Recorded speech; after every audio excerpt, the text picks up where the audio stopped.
आउज़ुबिल्लाहिमिनश्शैतानिर्रजीम बिस्मिल्लाहिर्रहमानिर्रहीम। मुअज़्ज़िज़ सामीन अस्सलाम वालेकुम वरहमतुल्लाहि वबरकातुहू। आप सुन रहे हैं बाशऊर सामीन का बाशऊर प्रोग्राम ए ज़िंदगी radio web TV Chicago USA. आपकी जानी पहचानी आवाज़, आपका मेज़बान मोहम्मद तौसीफ़ सिद्दीकी आपसे मुखातिब है। सामीन, हमारे प्रोग्राम की तफसीलात समाअत फरमा लीजिए। हमारे गुज़िश्ता 14 साल की रिकॉर्डेड प्रोग्राम सोशल वेबसाइट पे भी आप सुन सकते हैं। इसके लिए वेब ब्राउज़र पर टाइप कीजिए या गूगल कीजिए www.talkshoe.com, batein-juta.com। सर्च बॉक्स या कॉल आईडी बॉक्स में एंटर कीजिए 91736। आप एंटर कीजिए। बहुत सारी नामवर शख्सियात मौजूद हैं, जिसमें पॉलिटिशियन, सहाफ़ी, दानिश्वर, शायर, डॉक्टर्स, इंजीनियर्स या कोई भी ऐसी शख्सियत जिसे अल्लाह ताला ने कोई भी मामूली या गैर मामूली कोई भी सलाहियत दी। हम कोशिश करते हैं कि आपके दरमियान में लेकर आएँ और उनकी मालूमाती गुफ्तगू से आप भी फ़ायदा उठाएँ और हम भी फ़ायदा उठाएँ। सामीन, आपको जैसे कि पता है कि हमारे स्टेशन पर आप लाइव कॉल भी कर सकते हैं और व्हाट्सएप कॉल भी कर सकते हैं। इसके लिए डायल कीजिए 773-766-1416। व्हाट्सएप कॉल करने के लिए 011 या 001 भी कुछ लोग लगाते हैं तो कॉल हो जाती है। आप हमारे स्टेशन पर कॉल कर लें। इसके अलावा आपको पता ही है सामीन कि हमारा प्रोग्राम की इब्तिदा तिलावत कलाम पाक से शुरू होती है। मुनीफ सिद्दीकी अपनी खूबसूरत आवाज़ में तिलावत कलाम पाक पेश करेंगे। आप तिलावत सुनिए खामोशी से, और एक छोटे से ब्रेक के बाद आपकी खिदमत में हाजिर होते हैं। अऊज़ु बिल्लाहि मिनश्शैतानिर्रजीम। बिस्मिल्लाहिर्रहमानिर्रहीम। अरअयतल्लज़ी युकज़्ज़िबु बिद्दीन फ़ज़ालिकल्लज़ी यदु'उल यतीम वला यहुद्दु अला तुआमिल मिस्कीन फ़वैलुल लिलमुसल्लीन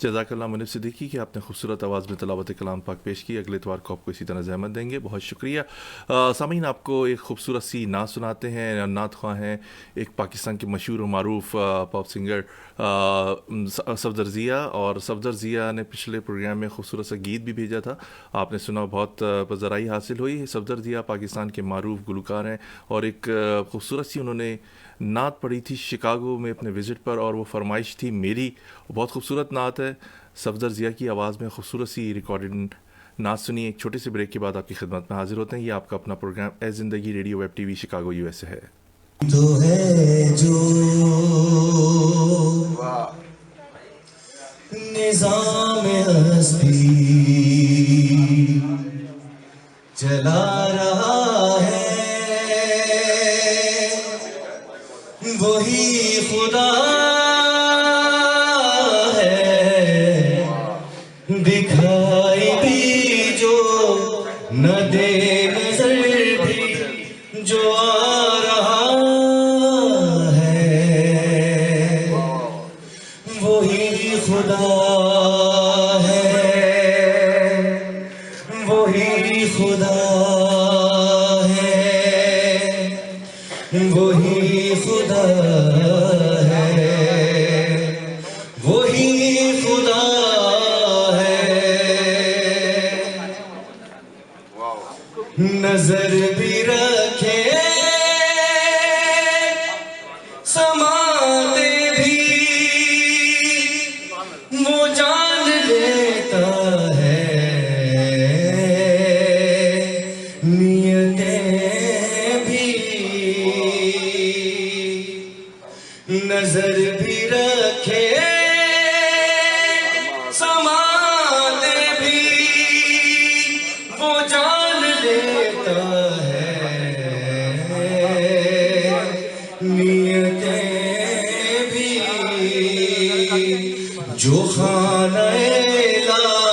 शूर में जगमगा रहा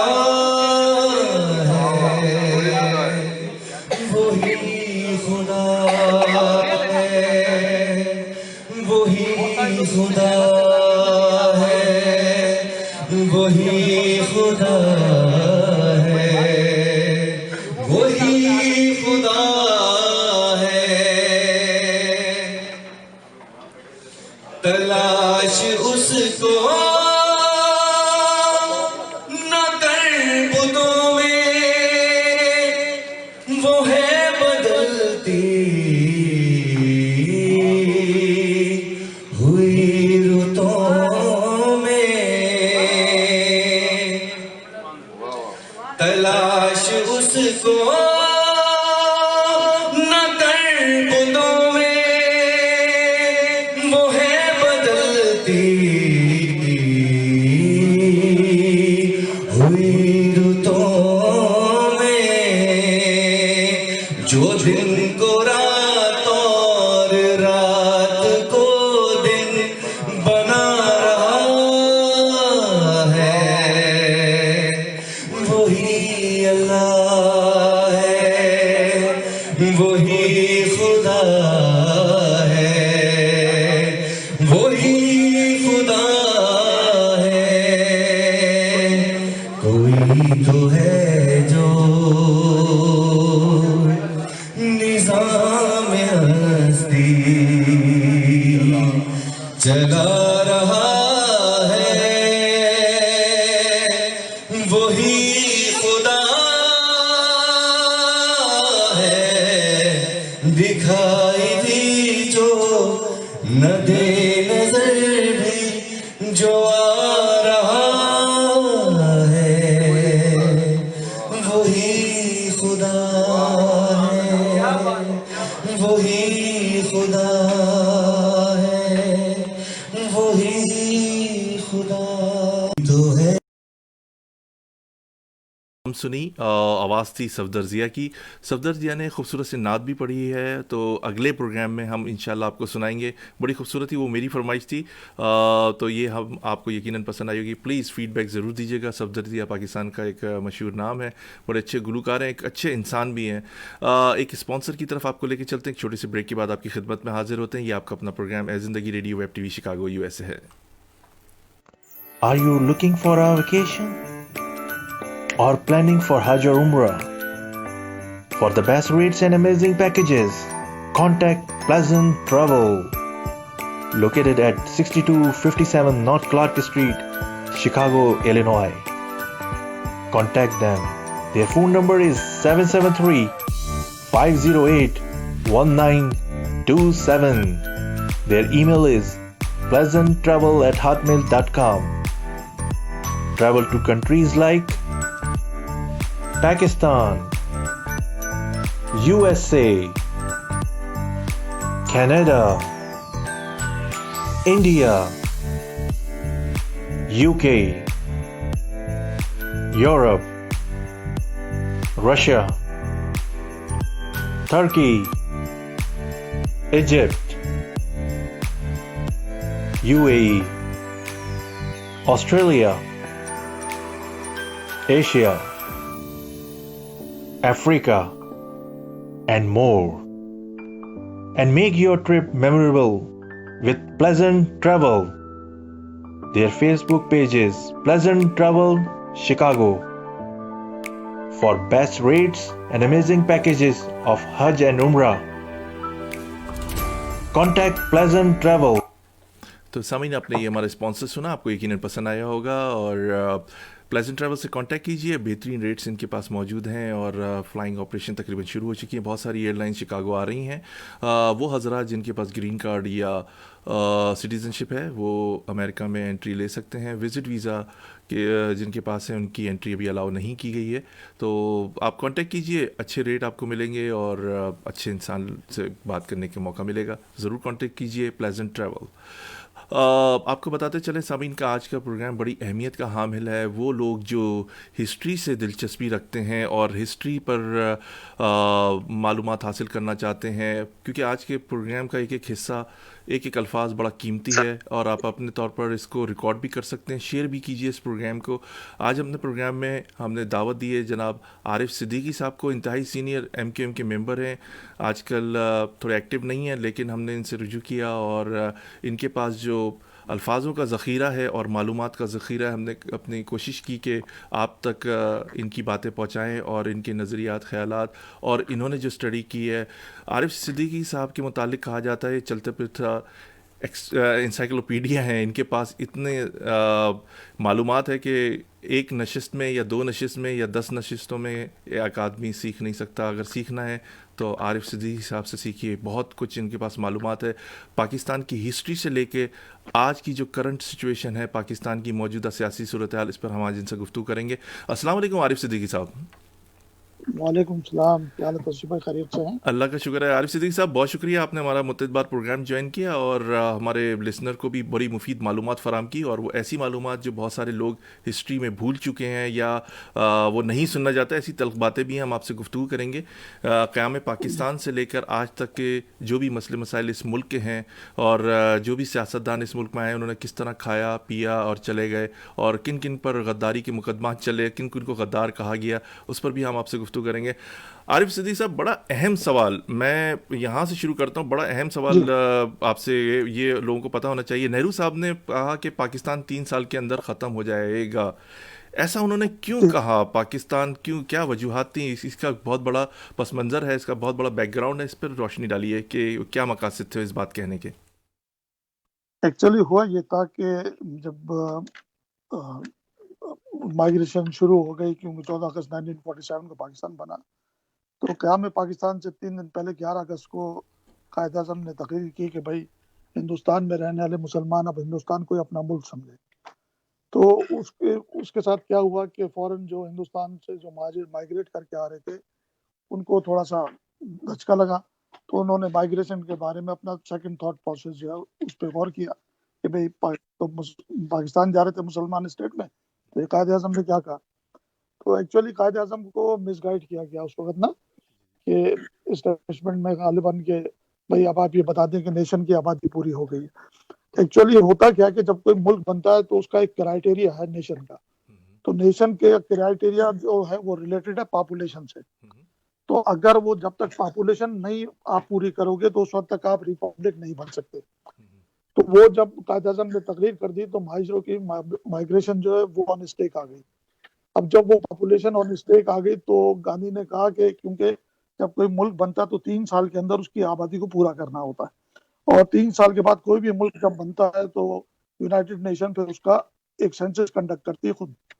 तो हमारे यहाँ वो जो जब ये बात हो गई तो वो उनको ये फिक्र हुई कि भाई अब ये 3 साल में गांधी ने कहा कि ये तो अब माइग्रेशन नहीं होगी, और नतीजा क्या होगा कि फिर वो पाकिस्तान माइग्रेशन पूरी नहीं होगी तो वो रिपब्लिक मुल्क नहीं बन सकेगा।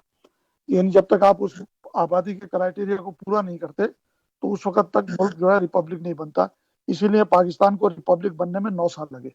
ये 23 मार्च 1956 को रिपब्लिक बना। वो भी इस वजह से फिर दोबारा रिक्वेस्ट करनी पड़ी, इनको अखबारात में ऐड देने पड़े कि भाई जो हिजरत करके लोग आएंगे या इनको घर भी दिए जाएंगे, जॉबें भी दी जाएंगी।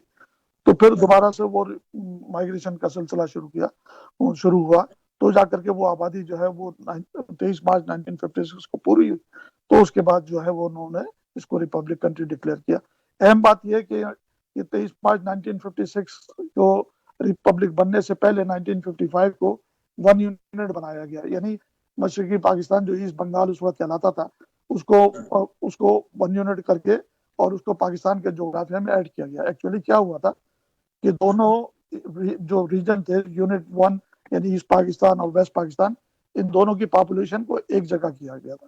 अब वो जब दोनों की आबादी एक जगह हो गई तो फिर उस वक्त ये क्वेश्चन रेज हुआ कि भाई मशरकी पाकिस्तान की पॉपुलेशन क्योंकि 54% है, तो लिहाजा ये इक्वल कैसे होंगे। तो फिर उस वक्त पैरिटी का कानून नाफिज किया गया और उसमें इक्वल राइट्स किए गए, क्योंकि वोट्स ऑफ राइट्स के अंदर यह है कि इक्वल स्टेटस होना चाहिए। तो पैरिटी का कानून ला करके दोनों एक किया गया।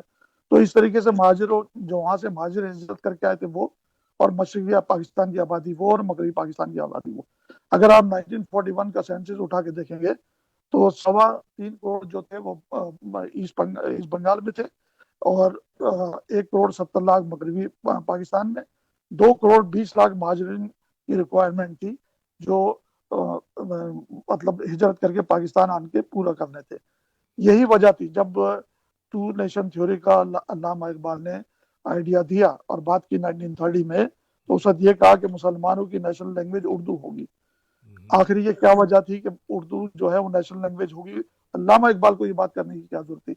और जब ये बात की तो फिर उस वक्त ये क्यों नहीं कहा बंगालियों ने या सिंधियों ने या पंजाबियों ने इस पर इतराज क्यों नहीं किया कि साहब ये नेटिव लैंग्वेज नहीं है, उर्दू हमारी लैंग्वेज क्यों होगी? मसला था पॉपुलेशन का। पॉपुलेशन का मेन का जो मसला था उसमें। अच्छा जी। हाँ, जो पॉपुलेशन आप पूरी नहीं करो तो रिपब्लिक नहीं बन सकते, जिसकी जिंदा मिसाल आज भी आप इसराइल देख लें आप, कि इसराइल जो है 1948 में बना है, वो आज तक रिपब्लिक कंट्री नहीं बन सका, इसलिए कि उसने नेशन की आबादी का जो क्राइटेरिया वो फुलफिल नहीं किया। वो जब आप आबादी पूरी करोगे, वो एक लैंग्वेज बोलने वाली, तो फिर उसके बाद जाकर के वो कंक्लूड होती है। अच्छा, बहुत सारे लोग ये कर सकते हैं ना, अब जैसे आजकल आप देख रहे हैं इसराइल में कि वो अफ्रीकन को और दूसरों को यहूदी बना रहे हैं। जी जी। यहूदी कन्वर्ट करने से कुछ नहीं होगा, या किसी को यहूदी कहने से, या कोई बंगाली है कि साहब मैं महाजिर हूँ, या ऐसे नहीं होता। क्योंकि नेशन की डेफिनेशन में जो मदर टंग कहलाती है, वो जुबान जो बच्चा क्रेडिल में बोलता है, उसमें क्लियर कट ये लिखा है नेशन की डेफिनेशन में, चाइल्ड ऑफ बर्थ में, कि वो बच्चा जो है वो क्रेडिल से जो जुबान बोलता है वो उसकी मदर टंग कहलाती है। तो लिहाजा आज अगर 40 साल या 50 साल का आदमी ये बोले मैं पंजाबी या सिंधी हूँ या महाजिर हूँ, नहीं हो सकता। वो at the time of birth क्या थी, वो लैंग्वेज काउंट होती है, और फिर वहां से लेकर के उसको डेटा को चला जाता है। इसीलिए जो ई एस स्लेड ने जो सेंसस किया है 28 फरवरी 1951 को, तो उसके अंदर लिखा हुआ है वाज़ेह तौर से, उसके चैप्टर नंबर 2 में लोग क्या कोड करते हैं सेंसस 1951 का, मगर उसमें इंपॉर्टेंट बात यह है कि जो चैप्टर नंबर 2 है, वो सेंसस कमिश्नर जो था यूनाइटेड नेशन का, ई एस स्लेड, उसने उसमें वाज़ेह तौर से अपने सेंसस की रिपोर्ट में लिखा है, पहले ही पेज के रिपोर्ट में, कि मैं सिर्फ अपने चैप्टर नंबर 2 का जो डेटा मैं दे रहा हूँ, जो मैंने डगलस रॉस्टन के साथ मिलकर लिखा है, ये मैं सिर्फ इस डेटा का जो एक्यूरेसी है उसका मैं पाबंद हूँ, इसकी मैं गारंटी लेता हूँ। बाकी जो सेंसस की रिपोर्ट में जो डेटा गवर्नमेंट ऑफ पाकिस्तान तैयार कर रही है, वो मेरा उसकी रिस्पॉन्सिबिलिटी मेरी नहीं है। तो इसका मतलब क्या हुआ, यूनाइटेड नेशन को ये पता था कि साहब जब ये सेंसस कंडक्ट करेगी गवर्नमेंट ऑफ पाकिस्तान, तो उसमें मैनिपुलेशन होगी। मैं एक जगह नहीं 10 जगह आपको मैनिपुलेशन दिखा सकता हूँ, और वो आज तक चल रही है। तो बहुत ये सूरत है। बहुत शुक्रिया आरिफ सिद्दीकी साहब, बड़ी मुफीद आपने मालूमात लोगों को फराम की कि क्या वजह है कि।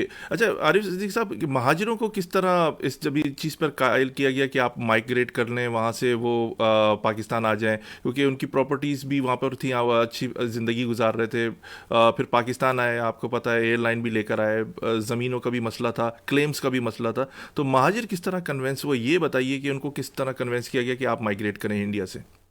जी देखिए, इसमें ऐसा हुआ कि जब कायदे में हमने 14 नुकतात दिए मार्च 1929 को, तो अगर आप उन नुकात को पढ़ेंगे ना, तो उसमें पाकिस्तान का नक्शा एक तरीके से रिफ्लेक्ट कर रहा है, मगर हमारे लोग इस बात को नहीं माने। मिसाल के तौर पे उसका पहला ही पॉइंट जो है 14 पॉइंट का, उसमें यह है कि हमको एक ऐसा आइन दिया जाए जो फेडरेशन और प्रोविंशियल बेस्ड हो। अब इसके ऊपर मेरा काउंटर क्वेश्चन ये है कि जब ये कायदे आज़म ये आइन मांग रहे थे, तो लॉ जो है ना, वो हमेशा लॉ ऑफ लैंड कहलाता है, लॉ ऑफ पीपल नहीं होता। तो कायदे आज़म के पास जमीन तो थी नहीं, फिर किस जमीन के लिए कानून मांग रहे थे? इसका मतलब ये है कि कहीं ना कहीं अंडरस्टैंडिंग थी। और उसको मजीद अगर आपने एलिब्रेट करना है, तो उसका पॉइंट नंबर 8 है, तो ये कहता है कि साहब इस बात को मद्देनजर रखा जाए कि किसी वक्त अगर मुस्लिम किसी वक्त अगर जोग्राफिया में कोई तब्दीली लाई जाए, तो इस बात को मद्देनजर रखा जाए कि सूबा बंगाल, सूबा पंजाब और सूबा NWFP यानी सूबा सरहद की मुस्लिम अक्सरियत डिस्टर्ब ना हो। अब आप सूबा बंगाल की बात कर रहे हो, सूबा पंजाब की बात कर रहे हो, और सूबा सरहद की बात कर रहे हो, यहाँ की मुस्लिम अक्सरियत डिस्टर्ब ना हो। मेरा इस पे काउंटर क्वेश्चन ये है कि इसके अंदर आपने सिंध और बलूचिस्तान की बात क्यों नहीं की? तो इसका मतलब क्या, आपको ये पता था कि बंगाल का, पंजाब का और सूबा सरहद का जोग्राफिया चेंज होगा, इसीलिए वो ईस्ट और वेस्ट बंगाल हुआ, ये ईस्ट और वेस्ट पंजाब हुआ, और इसी तरीके से अपना NWFP का वो बॉर्डर कटा, जिसको बफर जोन कहते हैं। टाइम के साथ। तो कहने का मकसद मेरा क्या है, हालांकि एक पॉइंट में आगे चल के लिखा उन्होंने कि भाई सिंध को जो है बॉम्बे से अलग कर दिया जाए, तो इसका मतलब ये बात कंफर्म थी कि सिंध बॉम्बे से सेपरेट होने जा रहा है और ये separate as a one unit आएगा, और मगर बलोचिस्तान का जिक्र नहीं है, तो ऐसा क्यों है? तो मतलब ये क्वेश्चन अराइज होते हैं। इसका मतलब ये कि ये बात आपको पता थी कि आपको पाकिस्तान वाला जोग्राफिया दिया जा रहा है और ये जो है ये उसकी बाउंड्रीज होंगी। और इसकी दूसरी तस्दीक ये है, अब करारदाद पाकिस्तान तो 1940 में पास हुई, साल 1940 की बात करते हैं। मैं ये कहता हूँ जब वो राउंड टेबल कॉन्फ्रेंस चल रही थी 1930 से लेकर 1933 तक लंदन में 3 राउंड टेबल कॉन्फ्रेंस हुई, तो ये सेकंड सेशन के बाद चौधरी रहमत अली ने पाकिस्तान के जोग्राफिया के पम्फलेट बांटे हैं कैम्ब्रिज यूनिवर्सिटी में। ये हिस्ट्री के तमाम रिकॉर्ड पर मौजूद है, मेरे पास भी उसकी कॉपियां मौजूद है। तो वहां 1933 के अंदर पाकिस्तान के जोग्राफिया के पम्फलेट बांटे जा रहे हैं और यहाँ आप ये बात कर रहे हो। अच्छा, फिर इसमें एक और इंटरेस्टिंग बात है, चौधरी रहमत अली ने जो पाकिस्तान की एब्रिविएशन दी PAKISTAN, उसमें P फॉर पंजाब का, A for Afghanistan, K for Kashmir, IS for Indus Sindh and tan for Balochistan. अब यहाँ आप ये देखें कि पंजाब का जिक्र हो रहा है, इसमें अफगानिस्तान का हो रहा है, कश्मीर का हो रहा है। चलो कश्मीर का इशू था, अफगानिस्तान का, वो इम्पोर्टेंट बात यह कि पाकिस्तान की इस एब्रिविएशन में बंगाल का जिक्र नहीं है। ऐसा क्यों? तो इसका मतलब ये तय था कि बंगाल जो है वो पाकिस्तान के साथ नहीं होगा। अब इसकी वेरिफिकेशन बताता हूँ मैं आपको। कैबिनेट मिशन प्लान 1946 का आप पढ़े तो वो कैबिनेट मिशन प्लान 1946 का उसका ऑब्जेक्टिव रेजोल्यूशन है। जैसे पाकिस्तान के 73 का कॉन्स्टिट्यूशन का ऑब्जेक्टिव रेजोल्यूशन 2 है ना, जिसमें लिखा है कि भाई मकासद क्या होंगे। जी जी। तो 1946 का जो ऑब्जेक्टिव रेजोल्यूशन है वो पढ़े आप। तो ऑब्जेक्टिव रेजोल्यूशन ये कह रहा है कि सब कॉन्टिनेंट 3 हिस्सों में डिवाइड होगा, A, B एंड C। ए हिस्सा वो है जो आज का इंडिया है, बी हिस्सा वो है जो आज का पाकिस्तान है, और सी हिस्सा वो है जो आज का बांग्लादेश है। तो मतलब ये चीज ऑलरेडी वहां डॉक्यूमेंट पे मौजूद थी, फिर इस कत्लो गारत की क्या जरूरत थी, ये मेरी समझ से बाहर है। जी। मतलब आरिफ सिद्दीकी साहब, यहाँ पे एक बड़ा अहम सवाल रेज होता है कि पाकिस्तान का जो कौमी तराना है वो उर्दू में क्यों नहीं है? पूरे तराना जो है वो फ़ारसी में है, सिर्फ 2 जगह ज़मीन का लफ्ज़ इस्तेमाल हुआ जो उर्दू का है। इसकी क्या वजह है कि फ़ारसी में लिखा गया? क्या उस वक्त लोग ज़्यादा फ़ारसी को पसंद करते थे, या फ़ारसी की ज़्यादा अहमियत थी, या उसको उजागर करने की कोशिश की गई थी, या पाकिस्तान में फ़ारसी का भी नफाज किया जा रहा था? देखिए मैं बताऊं, ऐसा था कि जिस वक्त ये 2 नेशन थ्योरी की बात हुई और अल्लामा इकबाल ने ये कहा कि साहब ये उर्दू जो है वो पाकिस्तान की कौमी जुबान होगी। अगर मुझसे ये पूछें कि पाकिस्तान की बुनियाद कब रखी गई, तो मेरे हिसाब से पाकिस्तान की बुनियाद 1846 में रखी गई। 1846। अच्छा। 18 यानी 100 साल पहले, 47 में बना था, तकरीबन 100 साल पहले इसकी बुनियाद रख दी गई थी। वजह क्या है कि नेशनल लैंग्वेज का अदालत की जुबान का होना जरूरी है, यानी नेशनल लैंग्वेज वो हो सकती है जो अदालती जुबान हो। अब हिंदुस्तान के अंदर इस जुबान का जो इदराक किया गया, सर सैयद अहमद खान ने सबसे पहले इसको बनारस की अदालत में इंट्रोड्यूस किया 1846 में। उस वक्त का जो जज था वो उसका नाम था E.H. स्लेट। तो E.H. स्लेट की अदालत में सबसे पहले उर्दू जो है उसका निफाज हुआ 1846 में। 1846 में 18 और यहाँ से हिंदी और उर्दू का जो है ना डिस्प्यूट शुरू हुआ है, जो हम कहते हैं हिंदी और उर्दू का डिस्प्यूट, तो ये यहाँ से शुरू हुआ। अच्छा। अब बात ये रह गई है कि साहब जैसे वो अपना अल्लामा इकबाल ने ये 2 नेशन थ्योरी में ये बात की, तो अगर मुस्लिम रियासत बनने जा रही थी तो उस वक्त हिंदुस्तान में उस स्कूलों के अंदर फारसी पढ़ाई जाती थी, अरबी पढ़ाई जाती थी। तो जिस पॉकेट में पाकिस्तान, तो लोग उर्दू को समझते ही नहीं थे, कोई उस वक्त हिस्ट्री उठा के देखने हम।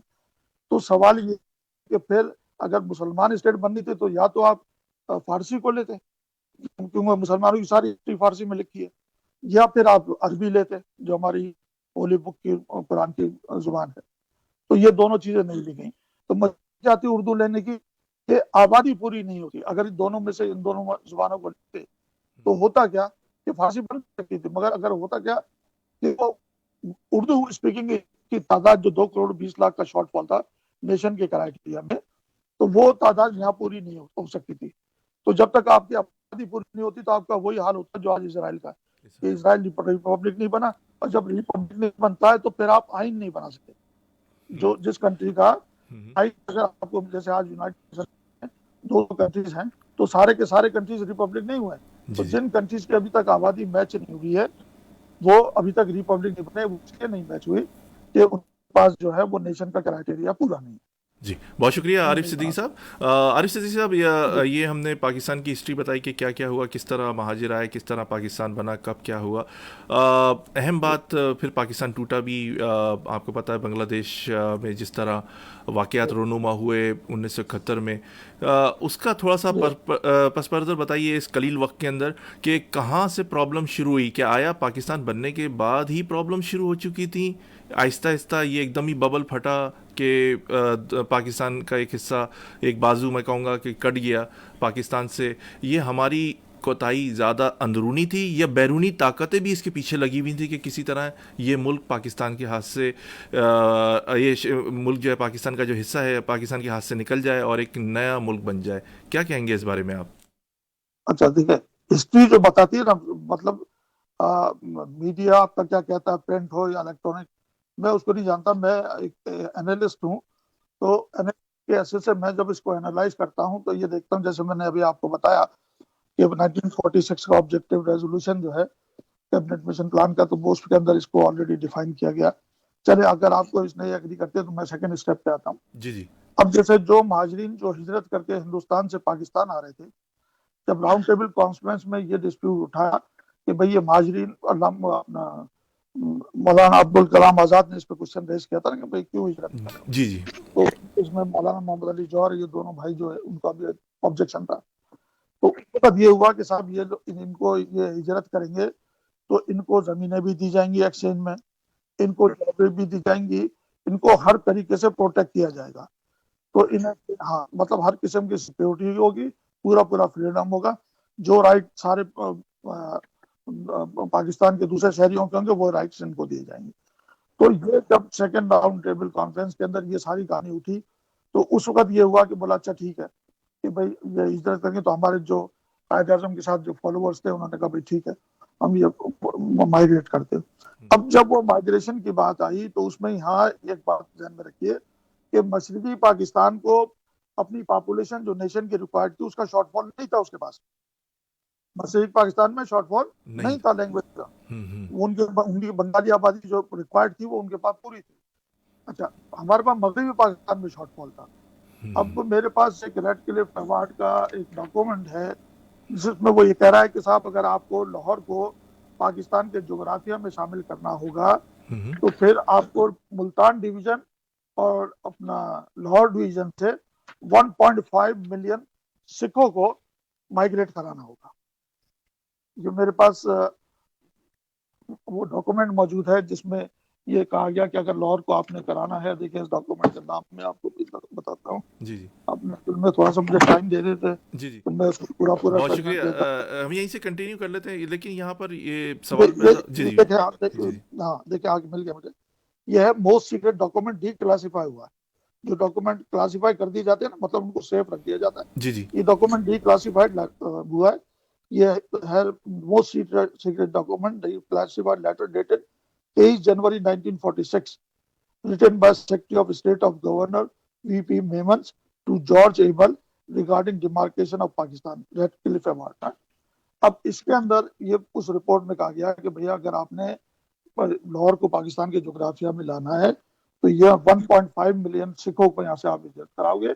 और इसीलिए आप ये देखते हो ना कि ये अमृतसर और ये गुरदासपुर का जो मैटर है वो इसी वजह से हुआ। अदरवाइज वो कहते हैं ना कि साहब ये पाकिस्तान के जोग्राफिया में आता है, उसमें मुख्तलिफ लोग मुख्तलिफ बातें करते हैं।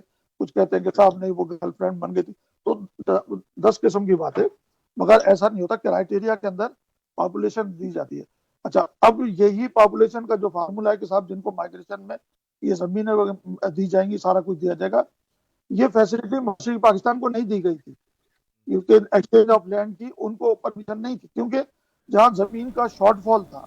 अब जैसे सिंध है तो सिंध में जमीन का शॉर्टफॉल था, इसी तरीके से पंजाब में था। जमीन का शॉर्टफॉल बोल, सॉरी, पॉपुलेशन का शॉर्टफॉल था। देखिए मैं बताऊं, आरिफ सदीक साहब, आपकी यहाँ जो पर एक बड़ा अहम सवाल आपसे करूंगा कि बांग्लादेश में, जो आज बांग्लादेश है, पाकिस्तान था, मशरकी पाकिस्तान, उसमें उस वक्त जब तक वो पाकिस्तान का हिस्सा रहा, वहाँ की के जो इदारे थे, वहाँ के जो महकमे थे, वो वहाँ के मुकामी लोग चला रहे थे, या दूसरी कौमियत के, जिसमें मैं बहुत सारी कौमों के नाम लूँगा, जिसमें पठान भी हो सकते हैं, पंजाबी भी हो सकते हैं, बलोची भी हो सकते हैं, सिंधी भी हो सकते हैं, कश्मीरी भी हो सकते हैं, कौन लोग रन वहाँ का सिस्टम कर रहा था उस वक्त? देखिए, बात यह है कि ये जो आपने जो बात की ना, बड़ी अहम बात की। मैं उस वक्त बीएससी कर रहा था, तो उसके बाद मैंने मैकेनिकल इंजीनियरिंग में किया। बाहर का कहने का मकसद मेरा ये कि उस वक्त कॉलेज के अंदर, यूनिवर्सिटी के अंदर वो हमारे इस्टेब्लिशमेंट के लोग आए और उन्होंने आकर के कॉलेज में ऑफर की कि भाई आप लोग जो है वो मशरकी पाकिस्तान चलो और हम आपको डायरेक्ट वहाँ एसएचओ और डीएसपी लगाएंगे। ये मैं आपको बताऊं, मतलब मैं खुद इसका ये विटनेस। कंडीशन कराची जैसी लग रही है आजकल, जैसे हो रहा है कि तमाम ज़्यादातर सरकारी मुलाजमतें हैं वो कराची के मुकामी लोग नहीं हैं, पुलिस का डिपार्टमेंट नहीं है, तो बिल्कुल सेम सिचुएशन, वही पिक्चर खींची जा रही है जो 71 में बांग्लादेश में हुई। बिल्कुल सही बात है, बिल्कुल ऐसे ही है। देखिए, बात यह है कि अब इसको आप इंटरनेशनल एजेंडा कह लो, डोमेस्टिक कह लो, व्हाटएवर, मैं सीधी सी मोटी मोटी बातें ही जानता हूँ। अब जैसे हमको ये कह दिया जाता है कि साहब कि महाजनों ने आन सिंध पे कब्जा कर लिया, मैं ये कहता हूँ कि भाईजान आप सीधा ऐसा करो, अपना ही डॉक्यूमेंट पढ़ो। ये उस डॉक्यूमेंट है, separation of Sindh from Bombay presidency. इस डॉक्यूमेंट को deputation of the Sindh Hindu association appearing before the Royal Commission, Royal Security Commission, ये मलका का कमीशन बनाया था सेपरेशन ऑफ सिंध के हवाले से। Royal security commission on India reform 13 नवंबर 1928 कराची के अंदर ये इसका सेशन हुआ था। और पेज नंबर 135 में तो उसके ऊपर वो ये पूछता है कमीशन चेयरमैन कि may I ask you whether the Hindu in Sindh do not form 27% of the population and the Mohammedans form the rest of the percentage। तो वो कहता है जवाब में यस, और इसको प्लीड कर रहे हैं सर जुल्फकार अली खान सिंध की तरफ से। अब ये जो वो बात कह रहे हैं ना कि 27% से कम है हिंदुओं की आबादी, अब अगर हिंदुओं की आबादी 27% होती तो ये सिंध दो हिस्सों में डिवाइड हो गया था। क्यों? That's international law. अब मैं बताता हूँ इसको सिंध को तो डिवाइड होने से कैसे बचाया गया। जी जी। जब ये 1924 में ये कहानी चली कि भाई हिंदुओं ने ये किया, एक आर्या समाज पार्टी बनाई, और वो आर्या समाज पार्टी ने ये किया कि वो मुसलमानों को हिंदू कन्वर्ट कर रही थी पैसे देकर के, क्रिश्चियन होती करके। तो उन्होंने ये कहा, उनकी आबादी उस वक्त 25% थी, तो उन्होंने कहा भाई 2% का शॉर्टफॉल है, तो हम ये दे करके और उसके बाद जो है वो अपनी आबादी को 27% कर लेते हैं, तो ये जो सिंध है ये 2 हिस्सों में डिवाइड हो जाएगा। अब हुआ क्या, जीएम सैयद और हारून साहब जो है ये अलीगढ़ गए और वहां जाकर के इन्होंने सबसे रिक्वेस्ट की महाजन से कि भाई खुदा के वास्ते आप आओ और आन करके सिंध में आबाद हो, ताकि हमें इनकी तसल्लुत से सिंधियों के उसके हिंदुओं के तसल्लुत से निकालो। तो उस वक्त आप सिंध का गजट नोटिफिकेशन 1951 उठा लें और उसके अंदर देख लें, आज भी उसमें ये बात मौजूद है कि साहब वहां से अलीगढ़ से 3.5 लाख स्टूडेंट सिंध आया, आन के आबाद हुआ, जीएम सैयद साहब ने उनको रखा अपने पास। अब वो कहने के लिए 3.5% है, उस वक्त 39 लाख की आबादी थी अपना सिंध की। अब 39 लाख की आबादी में 3.5 लाख ऐड हो गया, तो इसका मतलब 10% पॉपुलेशन बढ़ गई ना। जी जी। अब हिंदुओं के पास प्रोविजन नहीं था कि वो अपनी आबादी को 27% कर सकें। तो उस वक्त भी उर्दू बोलने वाले महाजरों ने सिंध को डिवाइड होने से बचाया, और ये हमसे ये कहते हैं कि साहब ये जो है सिंध पे आके तुमको कब सके। अरे मैं नहीं कह रहा हूँ, तुम्हारे अपना डॉक्यूमेंट बोल रहा है, ये क्वेश्चन नंबर 131 है, उठा करके पढ़ लो आप खुद इसको, क्योंकि क्वेश्चन नंबर 131 में रॉयल कमीशन में क्या जवाब दे रहे हो आप और कैसे आपने सेफगार्ड किया। इसी तरीके से कह देते हैं कि साहब ये महाजिर जो पाकिस्तान में आए वो भूखे नंगे आए, चलो अपना डॉक्यूमेंट उठा छोड़ो मेरा। अब इस डॉक्यूमेंट में वो ये खुद कह रहे हैं कि जो है वो फ्रॉम बॉम्बे वॉल्यूम 1, वो ये कह रहा है कि खुद अपने मुंह से, मैं आपको पढ़ के सुना दूं, थोड़ा सा इंग्लिश में लंबा है, मगर वो ये खुद कह रहा है कि साहब यहाँ सिंध का जिम्मेदार जो है उसके पास खाने को रोटी नहीं है एक वक्त की, और वो भूखा नंगा है। हद ये है कि अगर उसके यहाँ कोई आदमी बीमार पड़ जाए और उसकी मौत हो जाए तो वो उसको कफन नहीं दे सकता। और हमें क्या कहा जा रहा है, यदि कोई किसी की डेथ हो जाए तो आप कफन नहीं दे सकते, ये पेज नंबर आप चलो हमीदा कोड की किताब है वो सेपरेशन ऑफ सिंध के हवाले से वॉल्यूम 1 में, वो आप उसको खोल लो, उसका पेज नंबर 372 उठाओ, खोलो उसको, क्या कहता है। जी तो जी। वो देखो ये बात ये कह रहा है या नहीं कि भाई तुम्हारे पास खाने के लिए रोटी नहीं है, तो और कहते हो तुम ये ब्लेम लगाते हो तो महाजरों के ऊपर, इसका डॉक्यूमेंट चाहिए ओरिजिनल, तो वो भी आपको अगर मैं सोशल मीडिया पे डाल दूंगा, कोई मसला नहीं। जी।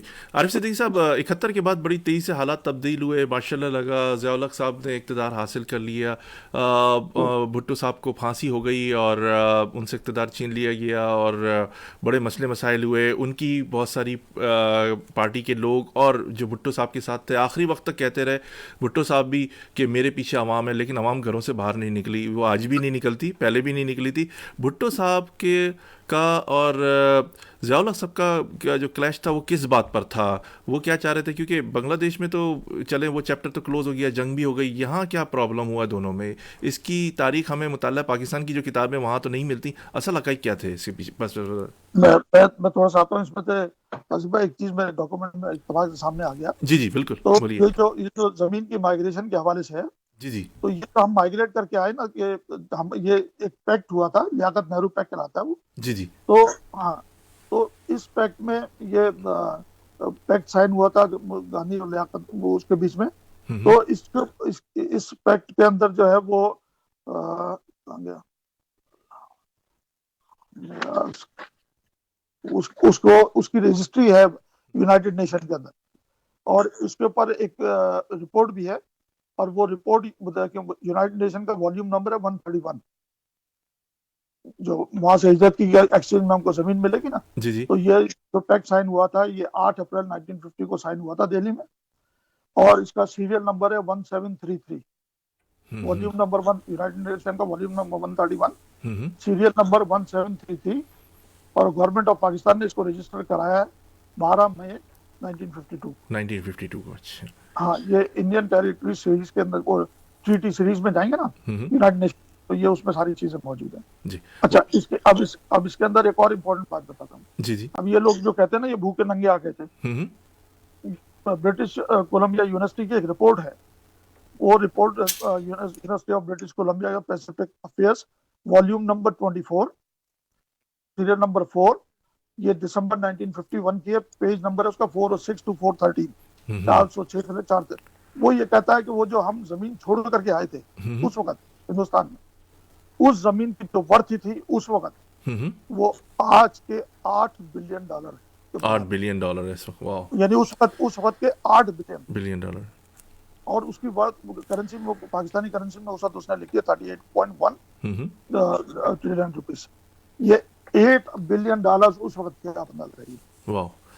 आरिफ सिद्दीकी साहब, हमने भुट्टो साहब का सवाल किया और ज़िया-उल-हक का, उसके बारे में थोड़ी सी रोशनी डाली कि इन दोनों में क्या इख्तलाफात हुए यहाँ पर, क्योंकि इस कल वक्त में बहुत सारी चीज़ें मुझे कवर करनी है। बहुत शुक्रिया जी। जी, अब आपने जो सवाल किया ना, इसमें इसकी दो टेक्निकल बातें जी जी। कि आपने कहा साहब कि ये भुट्टो साहब का और जिया साहब का क्या इशू हुआ। देखिए, ध्यान में रखिए, जब भुट्टो साहब पाकिस्तान में आए, पहली बात तो कि जहाँ उनकी लैंडिंग दी उन्होंने, उस लैंडिंग पे भी लीगल ऑब्लिगेशंस हैं। मिसाल के तौर पे 1969 के प्रेसिडेंशियल ऑर्डर के तहत इलेक्शन हुए मशरकी और मगरबी पाकिस्तान में, तो मशरकी पाकिस्तान में वहाँ मुजीबुर रहमान की पार्टी स्वीप करके आई, यहाँ जो है वो तकरीबन 39% पीपल्स पार्टी ने सीटें दी थी। मगर मुजीबुर रहमान को जब आपने यहाँ से रिलीज किया तो उसने वहाँ जा करके पहले अपना बांग्लादेश पहुंच करके उसने पहले इलेक्शन कराए और फिर उसके बाद आइन बनाए, यानी दोबारा इलेक्शन कराए। 69 के इलेक्शन को काउंट नहीं किया, उसने क्या किया, दोबारा इलेक्शन कराए और फिर उसके बाद आइन बनाया। इसीलिए वहाँ आइन की रिस्पेक्ट है। हमारे यहाँ क्या हुआ, जुल्फकार अली भुट्टो यहाँ आए, उन्होंने उसी 69 के इलेक्शन की बुनियाद के ऊपर जो है वो पाकिस्तान का आइन मुरतब कर दिया, और उस आइन को, जिसको 1973 का आइन कहते हैं, अगर आप उसको लीगल ऑब्लिगेशन में देखें तो ये इलीगल कॉन्स्टिट्यूशन है। क्यों?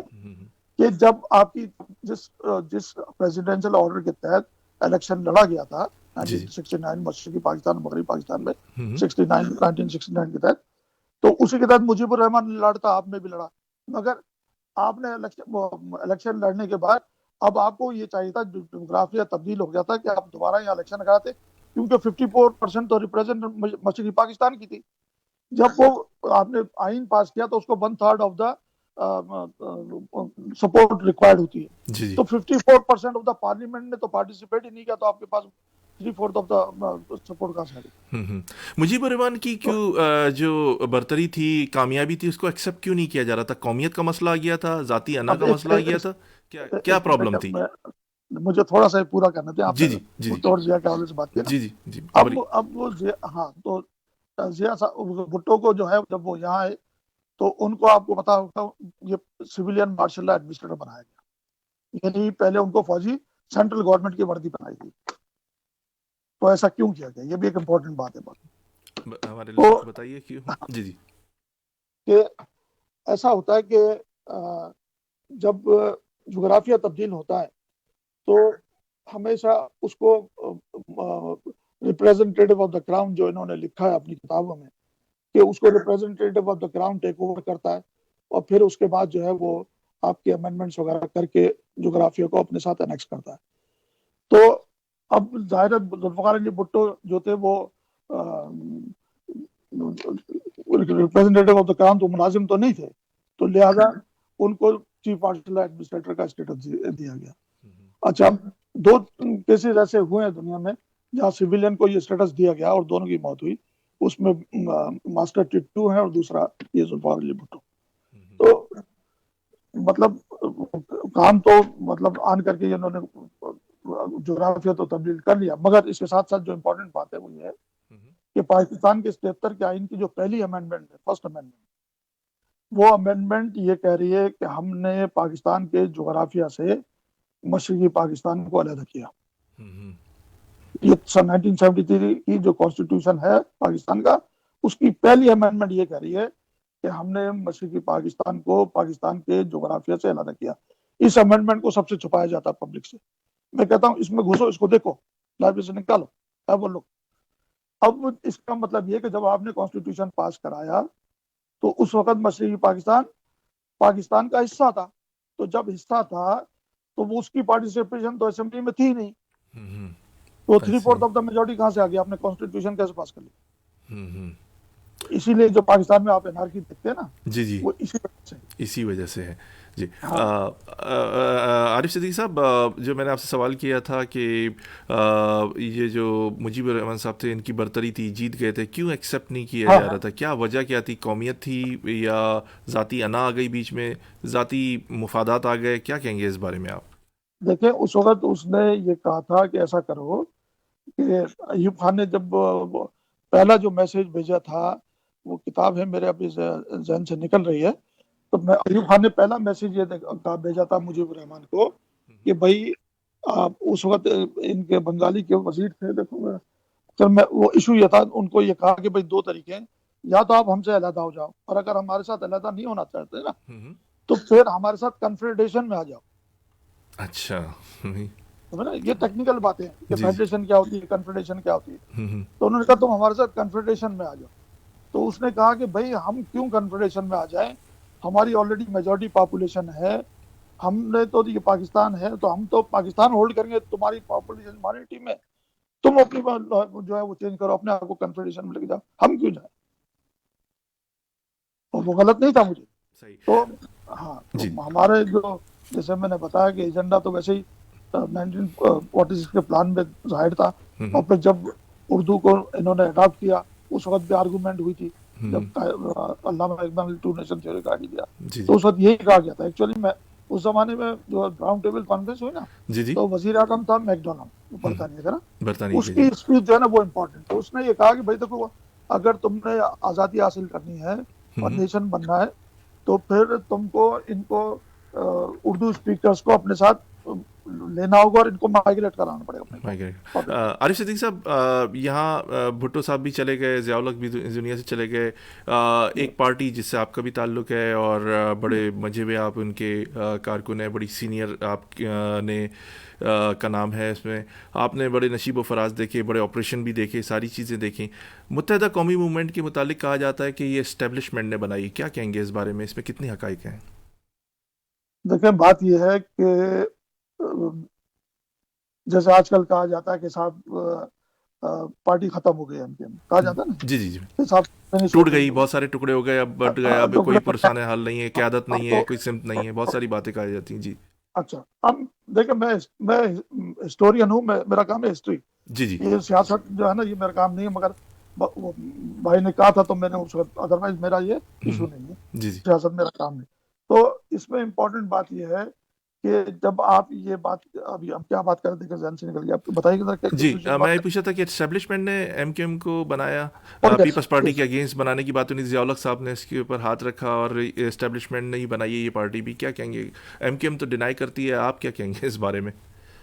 देखें बात यह है कि जितने भी कंट्रीज, क्या हिंदुस्तान में मुस्लिम लीग के फिक्शन नहीं बने थे, हम्म या मुजीबुर रहमान की पार्टी या नेशनल अवामी लीग के फिक्शन नहीं बने थे क्या? हम्म क्या यहाँ मुस्लिम लीग नवाज या पीपल्स पार्टी के या अवामी लीग के या इनका हम्म एएनपी वगैरह के, इनके फिक्शन नहीं बने क्या? हम्म तो ये सबके फिक्शन बने, हम्म। और ये कह देते हैं कि साहब, ये अल्ताफ हुसैन ने ये बात इसमें कही एमकेएम भी फलाना। शामिल है, तो एमकेएम भी शामिल है। भाई फिक्शन बने हैं ना, जी जी। मगर ये फिक्शन बने हैं या बनाए गए हैं, हम्म। इम्पोर्टेंट बात तो ये है ना। जी जी। मगर मुझे सिर्फ एक बात समझा दो आप, जी जी। मुझे 100 साल की आप तारीख उठा लो, और इस 100 साल की तारीख में कोई एक इंसिडेंट, एक वाक्य ऐसा बता दो क्या कि जिस लीडर को पब्लिक फॉलोइंग हो और उसको इंटरनेशनल सिनारियो ने एंडोज ना किया हो। हम्म। सही। यानी आरिफ सिद्दीकी इंटरनेशनल साहब, लॉज में, आरिफ सिद्दीकी साहब, इंटरनेशनल, ये बताइए कि जैसे मुत्तहदा कौमी मूवमेंट के खिलाफ ऑपरेशन भी हुए, सारी चीज़ें हुई, बनती रही, टूटती रही, मुज़ाकरात रहे, चलते रहे, क्या वजह है कि मुत्तहदा कौमी मूवमेंट पाकिस्तानी जमात नहीं बनी, एक मूवमेंट ही रही, एक कौमी जमात नहीं बन सकी? इसकी क्या वजह थी? नहीं बन सकती थी ना। अब इसके लिए अगर आप कायद आजम के उस वक्त के, जिस वक्त 1946 का इलेक्शन होने जा रहा था, तो उस वक्त कायद आजम का, बल्कि सरताज अजीज की किताब है, उसका नाम है ड्रीम्स, क्या है उसका नाम, मेरे जहन से निकल रहा है, जी। ड्रीम्स एंड रियलिटीज ऐसे कुछ करके ना। हम्म तो उसमें पेज नंबर 8 पे आप पढ़ो, वो ये बात कह रहा है कि हमसे ये कहा गया कि वो कायद आजम के साथ उस वक्त काम करते हैं, सरताज अजीज का मिनिस्टर है। तो उन्होंने कहा कि साहब, हमें भेजा गया कि भाई जाओ जाकर के हिंदुस्तान में जाके ये कहो कि पाकिस्तान का मतलब क्या, ला इलाहा इल्लल्लाह। जी तो जी। उस पर उन्होंने कहा कि नहीं, ये मत करना, ये करोगे तो हिंदुस्तान वाले बोलेंगे इसका मतलब ये तुम्हारे पास जमीन पाक होने जा रही है हमारी बिना। तो उसने कहा ये काम मत करना। तो उसने कहा एक्चुअली हमने जाकर के, क्योंकि झगड़ा था सारा आबादी का, भाई यहाँ मौजूदा पाकिस्तान के जोराबी की क्या जरूरत थी महाजिरों की, क्या मजबूरी थी ना। और फिर मैं तो 100 की एक बात करता हूँ, आज भी अगर आपको महाजिरों को हकूक देने के लिए तैयार नहीं हो, तो मुझे सिर्फ ये बता दो कि वो क्या मजबूरी है कि महाजिरों की ये मादरी जुबान उर्दू को आप छोड़ने के लिए तैयार नहीं। बस इतना जवाब दे दूँ जी। इसका किसी के पास जवाब है कि भैया महाजिर जो है वो गद्दार है, फलाना है फलाना है? हाँ, तो गद्दारी के गद्दारों की, बड़े इशू हैं भी। आपने देखा मोहम्मद अनवर साहब ने भी एक पंडोरा बॉक्स खोला, बहुत सारे नाम लिए उन्होंने, सब आप उन लोगों के जानते हैं, मैं दोहराऊं, सबको पता है सारी चीज़ें। क्या मैं इसी सवाल पे आपके पास आने वाला था कि एक मूवमेंट से गद्दारी का सफ़र क्यों शुरू हुआ कि आज अल्ताफ़ हुसैन साहब भी मीडिया में बैठकर पाकिस्तानी फ़ौज को कहते हैं, वो कहते हैं कि मैं करप्ट निज़ाम को कहता हूँ, मैंने मुर्दाबाद करप्ट निज़ाम को कहा, बाद में उन्होंने माफ़ी भी मांगी, माफ़ी एक्सेप्ट नहीं हुई। क्या वजह हुई कि इतनी सारी गलतियां होने के बावजूद भी एमकेएम जो है स्ट्रेट पाथ पे नहीं आ सकी? आज हर आदमी जो है वो एक अपनी पार्टी बना के बैठा हुआ है, टूट रही है मुस्तकिल पार्टी, लोग या तो बिल्कुल खामोश होकर बैठ गए। इसकी क्या वजूहत हो रही? क्या आगे चल के क्या इस पार्टी की कोई सियासी वक़्त होगी या नहीं होगी, या लोग कहते हैं कि हेलो होगा या नहीं होगा? इस पर थोड़ी सी रोशनी डाली है। उसी भाई, मैं तो अपने हिस्टोरिकल एक्सपीरियंस की बुनियाद पे कह रहा हूँ जी जी। कि अब जैसे कहा कि क्या नेल्सन मंडेला पे गद्दारी का मुकदमा नहीं चला, उसको गद्दार नहीं कहा गया?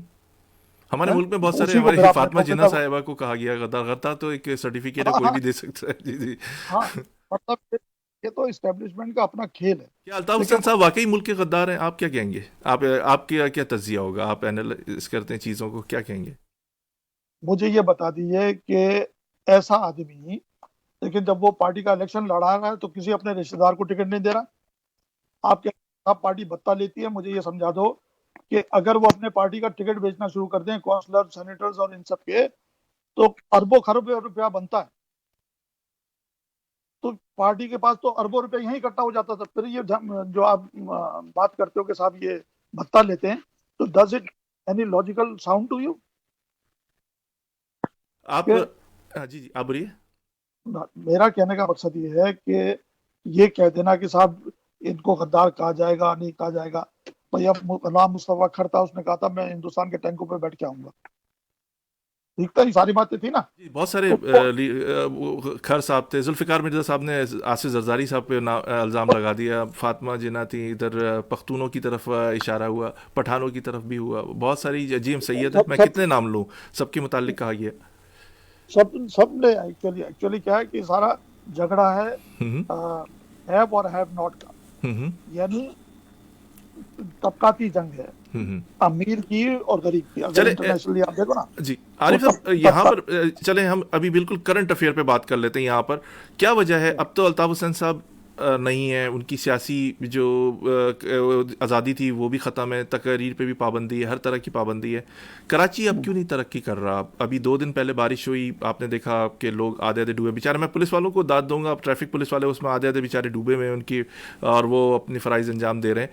क्या वजह है कि कराची अब क्यों तरक्की क्यों नहीं करा? 16 MPA PTI के मौजूद हैं।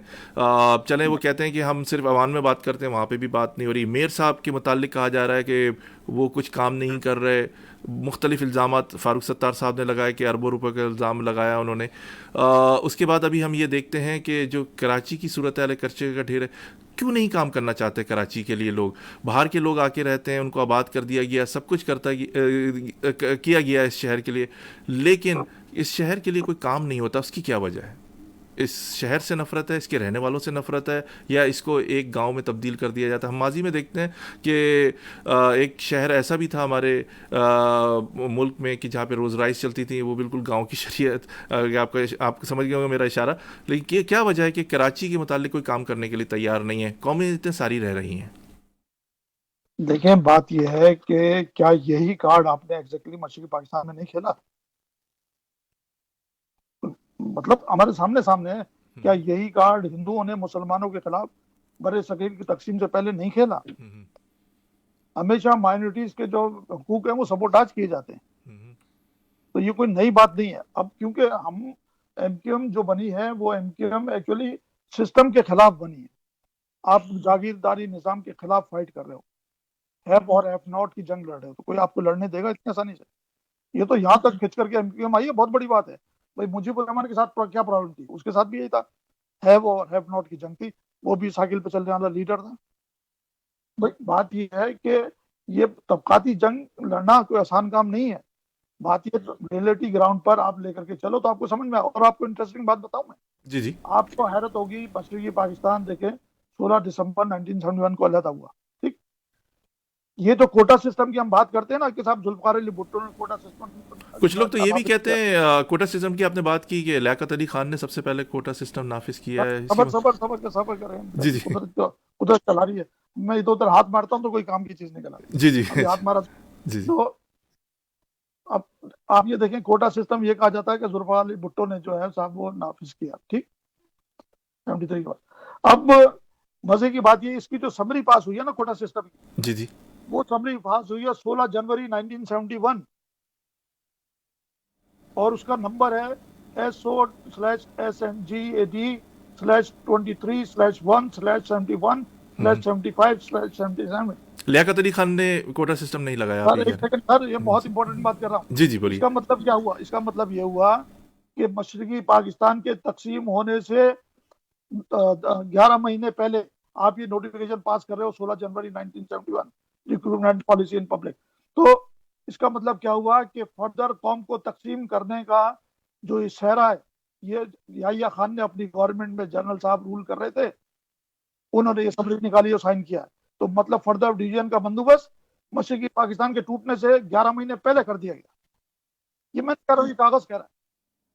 सही। डिवाइड तो ये डिवाइड एंड रूल की तो स्ट्रेटजी आरिफ पे सिद्दीकी काम साहब, हो रहा ये बताइए कि अभी मौजूदा सूरत हाल जो कराची की इस वक्त जो आपको नज़र आ रही है, क्या आने वाले वक्तों में आप देख ही रहे हैं कि गवर्नमेंट जॉब्स नहीं है, लोगों के पास प्राइवेट जो काम हो रहे हैं वहाँ पर फैक्ट्रीज वगैरह हैं, ऑफिसेज वगैरह हैं, उसमें जॉब्स मिली हुई हैं, या बैंकों में थोड़ी बहुत है, या वाटर बोर्ड में थोड़ा बहुत कुछ नज़र आता है। अब तो स्टील मिल भी आपकी बिल्कुल ही बदहाली का शिकार है, वहाँ से भी मुलाजमीन को निकाला, 2 का तो हार्ट फेल हो गया। कहा ये भी जा रहा है कि अब मेयर भी एक ज़माने में अब्दुल सत्तार अगवानी साहब आए थे, उन्होंने काम किया, उनको भी जिस तरह लाया गया फिर वो भी खामोश हो गए। फिर उसके बाद अरसे दराज तक मुत्तहिदा कौमी मूवमेंट ने, फिर बीच में जब बाइकाट हुआ तो नेमतुल्लाह खान साहब आए। क्या आप समझते हैं कि आने वाले वक्तों में जिस तरह अभी कराची की जो हालात हैं, मुत्तहिदा की तरफ सारी तोपों का रुख है, क्या अब मेयर महाजिर आएगा कराची में? सबर करें, आपने बहुत अहम बातें कर दी हैं, अपना एक पूरा चैप्टर ने मुझे तहमीद इस आप कलील वक्त में आप मैं चाहता हूँ कि ज़्यादा से ज़्यादा चीज़ें कवर हों और लोगों को ज़्यादा से ज़्यादा मालूमात मिले। जी, आप ये बोलिए। ये जो आपने अब्दुल सत्तार अगवानी की और जमात इस्लामी की बात की ना, मैंने आपको बताऊं, आज तो मैंने दावत दी थी अमीर जमात इस्लामी कराची जनाब नईमुर रहमान साहब को, वो हाजिर नहीं हुए। मैंने मुत्तईद बार कॉल करता रहा, उन्होंने अरे फ़ोन नहीं उठाया, अगर हालांकि वो होते तो कमिटमेंट हुई मजा है, आता ना। कमिटमेंट हुई आज उनके केस में कोऑर्डिनेटर से, लेकिन वो हाजिर नहीं हुए। मैं आपको सामीन बताता चलूँ, मैंने भरपूर अपनी कोशिश की थी। जी। वो ऐसा छोड़ के भागते, आज अगर मौजूद होते ना तो पब्लिक को भी मजा आता। अच्छा। देखिए पाकिस्तान की, देखें जब आप जमात इस्लामी की बात करते हैं ना, ये तो हिस्ट्री के रिकॉर्ड पे मौजूद है ना कि जमात इस्लामी ने 1941 में इसका कयाम आया, और ये सिर्फ पाकिस्तान के कयाम को, यानी पाकिस्तान के बनने के रोकने के लिए जमात बनाई गई थी। पाकिस्तान की एंड तक मुखालफत की ना इस जमात इस्लामी ने बनाने के लिए, ठीक। अब ये आते हैं और पाकिस्तान के हमदर्द बनते हैं। अब इनसे, ये आपने अगवानी साहब की बात की, आप ये देखें इस कराची का शहर, वो किसी मियां तुफैल को यहाँ से जितवाते हैं, कभी अगवानी को जितवाते हैं, कभी 1947 से लेकर के और ये 1985 तक तो एमकेएम को कहीं वजूद नहीं था ना भाई, यहाँ कराची में कहीं वजूद नहीं, आप ही की हुकूमत थी ना। जी जी। तो ये आपने 40-50 साल गुजारे, तो यहाँ आपको ये ख्याल आया कि भैया यहाँ कराची में महाजिर रहते हैं, वो मौलाना नूरानी थे तो वो भी ये करते थे कि सब उठा करके अहरे गहरे को ला करके यहाँ से जितवाते थे, और वो अजहर खान हो, 100 भाई और वो सब वो जीत करके चले जाते थे। महाजिरों को तो कोई पूछता ही नहीं था। और सबसे बड़ी बात, ये उधर अफगानिस्तान की बात शुरू हुई, इधर अब्दुल सत्तार अगवानी को यहाँ जितवाया जाता है कराची में। अच्छा, हमेशा याद रखिए, जब भी फौज की गवर्नमेंट होगी ना, तो जमात इस्लामी हमेशा उसकी काबीना का हिस्सा होगी, ऑलवेज, हिस्ट्री उठा लें। अच्छा, अब अगवानी साहब को यहाँ जितवाया जाता है और कराची में ऐसे मेयर, और जितवाने के बाद वो वहाँ अगवान वार शुरू हो गई है। अब उसके बाद क्या है कि वहाँ से जो असला है, जो ड्रग्स है, वो अगवान ला करके मेयर अगवानी साहब के दौर में उसको बाकायदा इंडक्ट किया जाता है कराची के अंदर, यानी कराची की महाजिर कौम को बर्बाद करने के लिए। और तो और जो उनके जो अभी वो अमीर थे, वो थंडर स्क्वाड बनाया था उन्होंने, जो सबका अमीर थे, क्या नाम था उनका, तो वो अमीर साहब जो है वो थंडर स्क्वाड बनाते हैं, और उसके बाद वो मुनव्वर हसन साहब, तो वो आकर 1977 का इलेक्शन में उनको यहीं से जितवाया, तो वो थंडर स्क्वाड 1980 में कायम करते हैं, और वो पूरा कत्लो गारत का एक सिलसिला बनता है। तो अब्दुल सत्तार अगवानी के दौर में ये हुआ भैया, ये सारा अलीगढ़ कस्बा कौन नहीं, किसी और के दौर में नहीं हुआ। बोला हमारा ये कत्लो गारत जो हमारी गर्दन मारी गई है ना महाजिरों की, वो इन्हीं के दौर में मारी गई है। और वो आपको इम्पोर्टेंट बात आप बताऊं, ये 1971 की जो सेंसस में रिगिंग भुट्टो ने कराई थी, इस रिगिंग का पूरा इशू जो है वो तैयार हो गया था, और उस पर डिबेट हो रही थी, तमाम इंटेलेक्चुअल उस पर बात कर रहे थे। तो उसके ऊपर अगवानी साहब ने कहा कि हाँ जनरल जिया से मैं इस पे बात करता हूँ कि ये महाजिरों की आबादी जो 35 लाख कर्टेल कर दी गई है, कराची कम कर दी गई है, कि साथ इसको रेक्टिफाई किया जाए, सारी बात है। आरिफ सिद्दीकी साहब, ये देखें, आप बता रहे हैं अभी 71 में ये चीज़ें हुई, फिर 80s में एमकेएम आ गई, अभी मैं यही कहूँगा 2013 तक बड़ी एमकेएम ताकतवर रही। तो एमकेएम ने सेंसस के बारे में क्यों नहीं बात की कि हर दफ़ा ही किया जा रहा है, और आज भी दोबारा से पाकिस्तान की में ये तारीख रकम की गई कि कराची की जो पॉपुलेशन दिखाई गई वो उसकी एक्चुअल पॉपुलेशन से हट के दिखाई, क्यों नहीं कोई इकदाम? आप हुकूमत में भी रहे, सब कुछ रहे, सारे लवाजमात भी मिलते रहे, रक्स सुरूर की महफिलें भी जमती रहीं, हॉस्पिटल भी इसके लिए इस्तेमाल हुए, घर भी इस्तेमाल हुए, जिस इलाके में जहाँ पर लड़कियाँ ज़्यादा होती थी उस इलाकों में यूनिट इंचार्ज वहाँ से बरामद होते थे। एमकेएम इन चीज़ों में लग गई, लेकिन इन चीज़ों पे अहम उमूर पे गुफ्तगू नहीं की, इसकी क्या वजह थी? एक सेकंड आपने कहा रक्सो सुरूर की महफिलों में लग गए। भाईजान ये हम हमारे पर दहशतगर्दी का इल्जाम देते हो ना, जी जी। वो जो तालिबान रिकवर हुए थे ना, हम्म। वो सारे के सारे जो इलेक्टेड मेंबर्स थे ना पंजाब के, उनके घरों से 900 कुछ थे, जी जी। वो सारे के सारे वहां से रिकवर हुए थे। हम्म। अब ये जो आप कर रहे हो नाच और गाने की महफिलें, हम्म। ये मीडिया का खेल है आपका। मीडिया किसके पास है? अगर आपका जमात इस्लामी से ताल्लुक नहीं है तो आप मीडिया में घुस नहीं सकते हो। आप मुझे टीवी चैनल खोल के दिखाओ, अगर आप जमात इस्लामी के पैरोल पे नहीं आते तो आपको परमिशन नहीं मिलेगी। तो ये, हाँ, परमिशन ही नहीं मिलेगी आपको, लिंग अराउंड करते रहेंगे, ट्राई करके देख लो। अभी आप आरिफ सिद्दीकी साहब, मौजूदा सूरत हाल में आप क्या समझते हैं कि कराची के जो मसले हैं बहुत सारे, मैं किन किन नहीं, आपने शोबे। आपने आपने आपने एक मिनट बात की जी जी। कि भाईजान आपने वो सेंसस के ऊपर जो है वो बात नहीं की। हाँ, मैंने पूरा इसके ऊपर एक आर्टिकल लिखा, समझे भाईजान? जी जी। और वो आर्टिकल किराए कराची के नाम से था, और वो खास उस दिन छपा जिस दिन मलका ने पाकिस्तान में लैंड किया था। और मेरा ये आर्टिकल यूनाइटेड नेशन के डॉक्यूमेंट का हिस्सा है। अच्छा, ज़बरदस्त। अच्छा। हाँ, ठीक। पूरा फुल पेज डी न्यूज ने मुझे दिया था। हम्म। और उस उसके अंदर पूरी मैंने डिटेल लिखी थी कि क्या क्या जातियां हमारे साथ कैसे कैसे हुई और कैसे कैसे की जाती हैं। तो जब हमारे खिलाफ जो है वो इस्टेब्लिशमेंट कोटा सिस्टम निकाल करके इस तरीके से चल रही है, तो आप समझ रहे हो कि साहब ये हमारे साथ इंसाफ हो जाएगा। और फिर सबसे बड़ी बात ही, अभी रिसेंटली की बात कर लेते हैं। अभी आपने बात की कि साहब अभी करंट सेंसस हुआ, इसमें आपने क्या किया कि अभी भी क्या आवाज नहीं उठाई जा रही? वो चले एक्स हो, वाई हो, जेड हो, कोई भी उठा रहा हो, मगर तो अभी ये सेंसस मेथोलॉजी ट्रिब्यून के ऊपर, अब इसके ऊपर ये अपना सरताज, क्या नाम था इसका, ताज हैदर, ताज हैदर ने, हाँ, उन्होंने पीपल्स पार्टी सेनेट के के। अंदर, हाँ, उन्होंने एक ये डेटा मांगा कि साहब कराची के अंदर रजिस्टर्ड वोटर कितने, ये बता दिए। ठीक, अब जब आप उसका जो नादरा से डेटा आ रहा है, ये अखबार के अंदर छाया हुआ, ये एक्सप्रेस ट्रिब्यून आप उठा करके देखो तो यू बी शॉक्ड। ये 21 फरवरी 2014 का है, ये सेंसस मेथोडोलॉजी के ऊपर। तो उसमें सारा उसमें लिखा है कि भैया जो आबादी है जो आपकी किस तरीके से उड़ाई गई, नादरा का डेटा, यानी नादरा जिसकी बुनियाद के ऊपर आप पासपोर्ट बना रहे हो, शनाख्ती कार्ड बना रहे हो, सारा कुछ कर रहे हो, उसको सेंसस के साथ कोऑर्डिनेट करने के लिए तैयार नहीं हो। तो उसमें वो कह रहा है कि भैया ये फिगर 21347,871, ये टोटल पॉपुलेशन आप उठा करके आपने कर्टेल कर दी। तो ये अंधेर नगरी चौपर राज है ना इस मुल्क में। तो बात ये है कि मैंने आपसे कहा ना कि सिस्टम के खिलाफ लड़ा जा रहा है। तो भाईजान ये एमपीओ को तो गाली सब देते हैं, अब अगर ये फिक्शन हो गए तो कुछ के ऊपर उठा करके कनपटी पे रख दिया होगा, तो ये तो सबके साथ किया जाता है, ये कोई नई बात नहीं है। नई बात नहीं। आरिफ सिद्दीकी साहब, बहुत बहुत शुक्रिया, आपने बड़ी मुफीद मालूम। आखिरी आपसे सवाल, आप बड़ा अहम सवाल मैं करूँगा, इस कलील वक्त में बहुत सारी आपने मालूमात फराहम की हमारे लिसनर को। मौजूदा सूरत हाल में जो कराची का जो नज़र आ रहा है, जो जिस तरह का, क्या आप समझते हैं कि कराची के लोगों को ही अपने अंदर बेहतरी लानी होगी? हुकूमती सतह के ऊपर तो कोई बेहतरी नज़र नहीं आ रही, किस तरह लोग। जी, अब इसमें आप मुझे इजाजत दीजिएगा, मुझे पाकिस्तान के ऊपर बात करनी है। जी बिल्कुल बोलिए, बिल्कुल बोलिए। जी जी। वो कंक्लूड नहीं होगा। जी जी। जी जी। मेरा अपना एक्सपीरियंस ये कहता है, एनालिसिस मेरा ये कहता है कि पाकिस्तान के अंदर सदारती निजाम आएगा, सदारती नो निजाम। Matter what. जी जी। नो मैटर व्हाट लफ्ज मैं इस्तेमाल कर रहा हूँ, नो मैटर व्हाट, चाहे कुछ भी हो जाए। जी जी। और वन यूनिट भी बनेगा,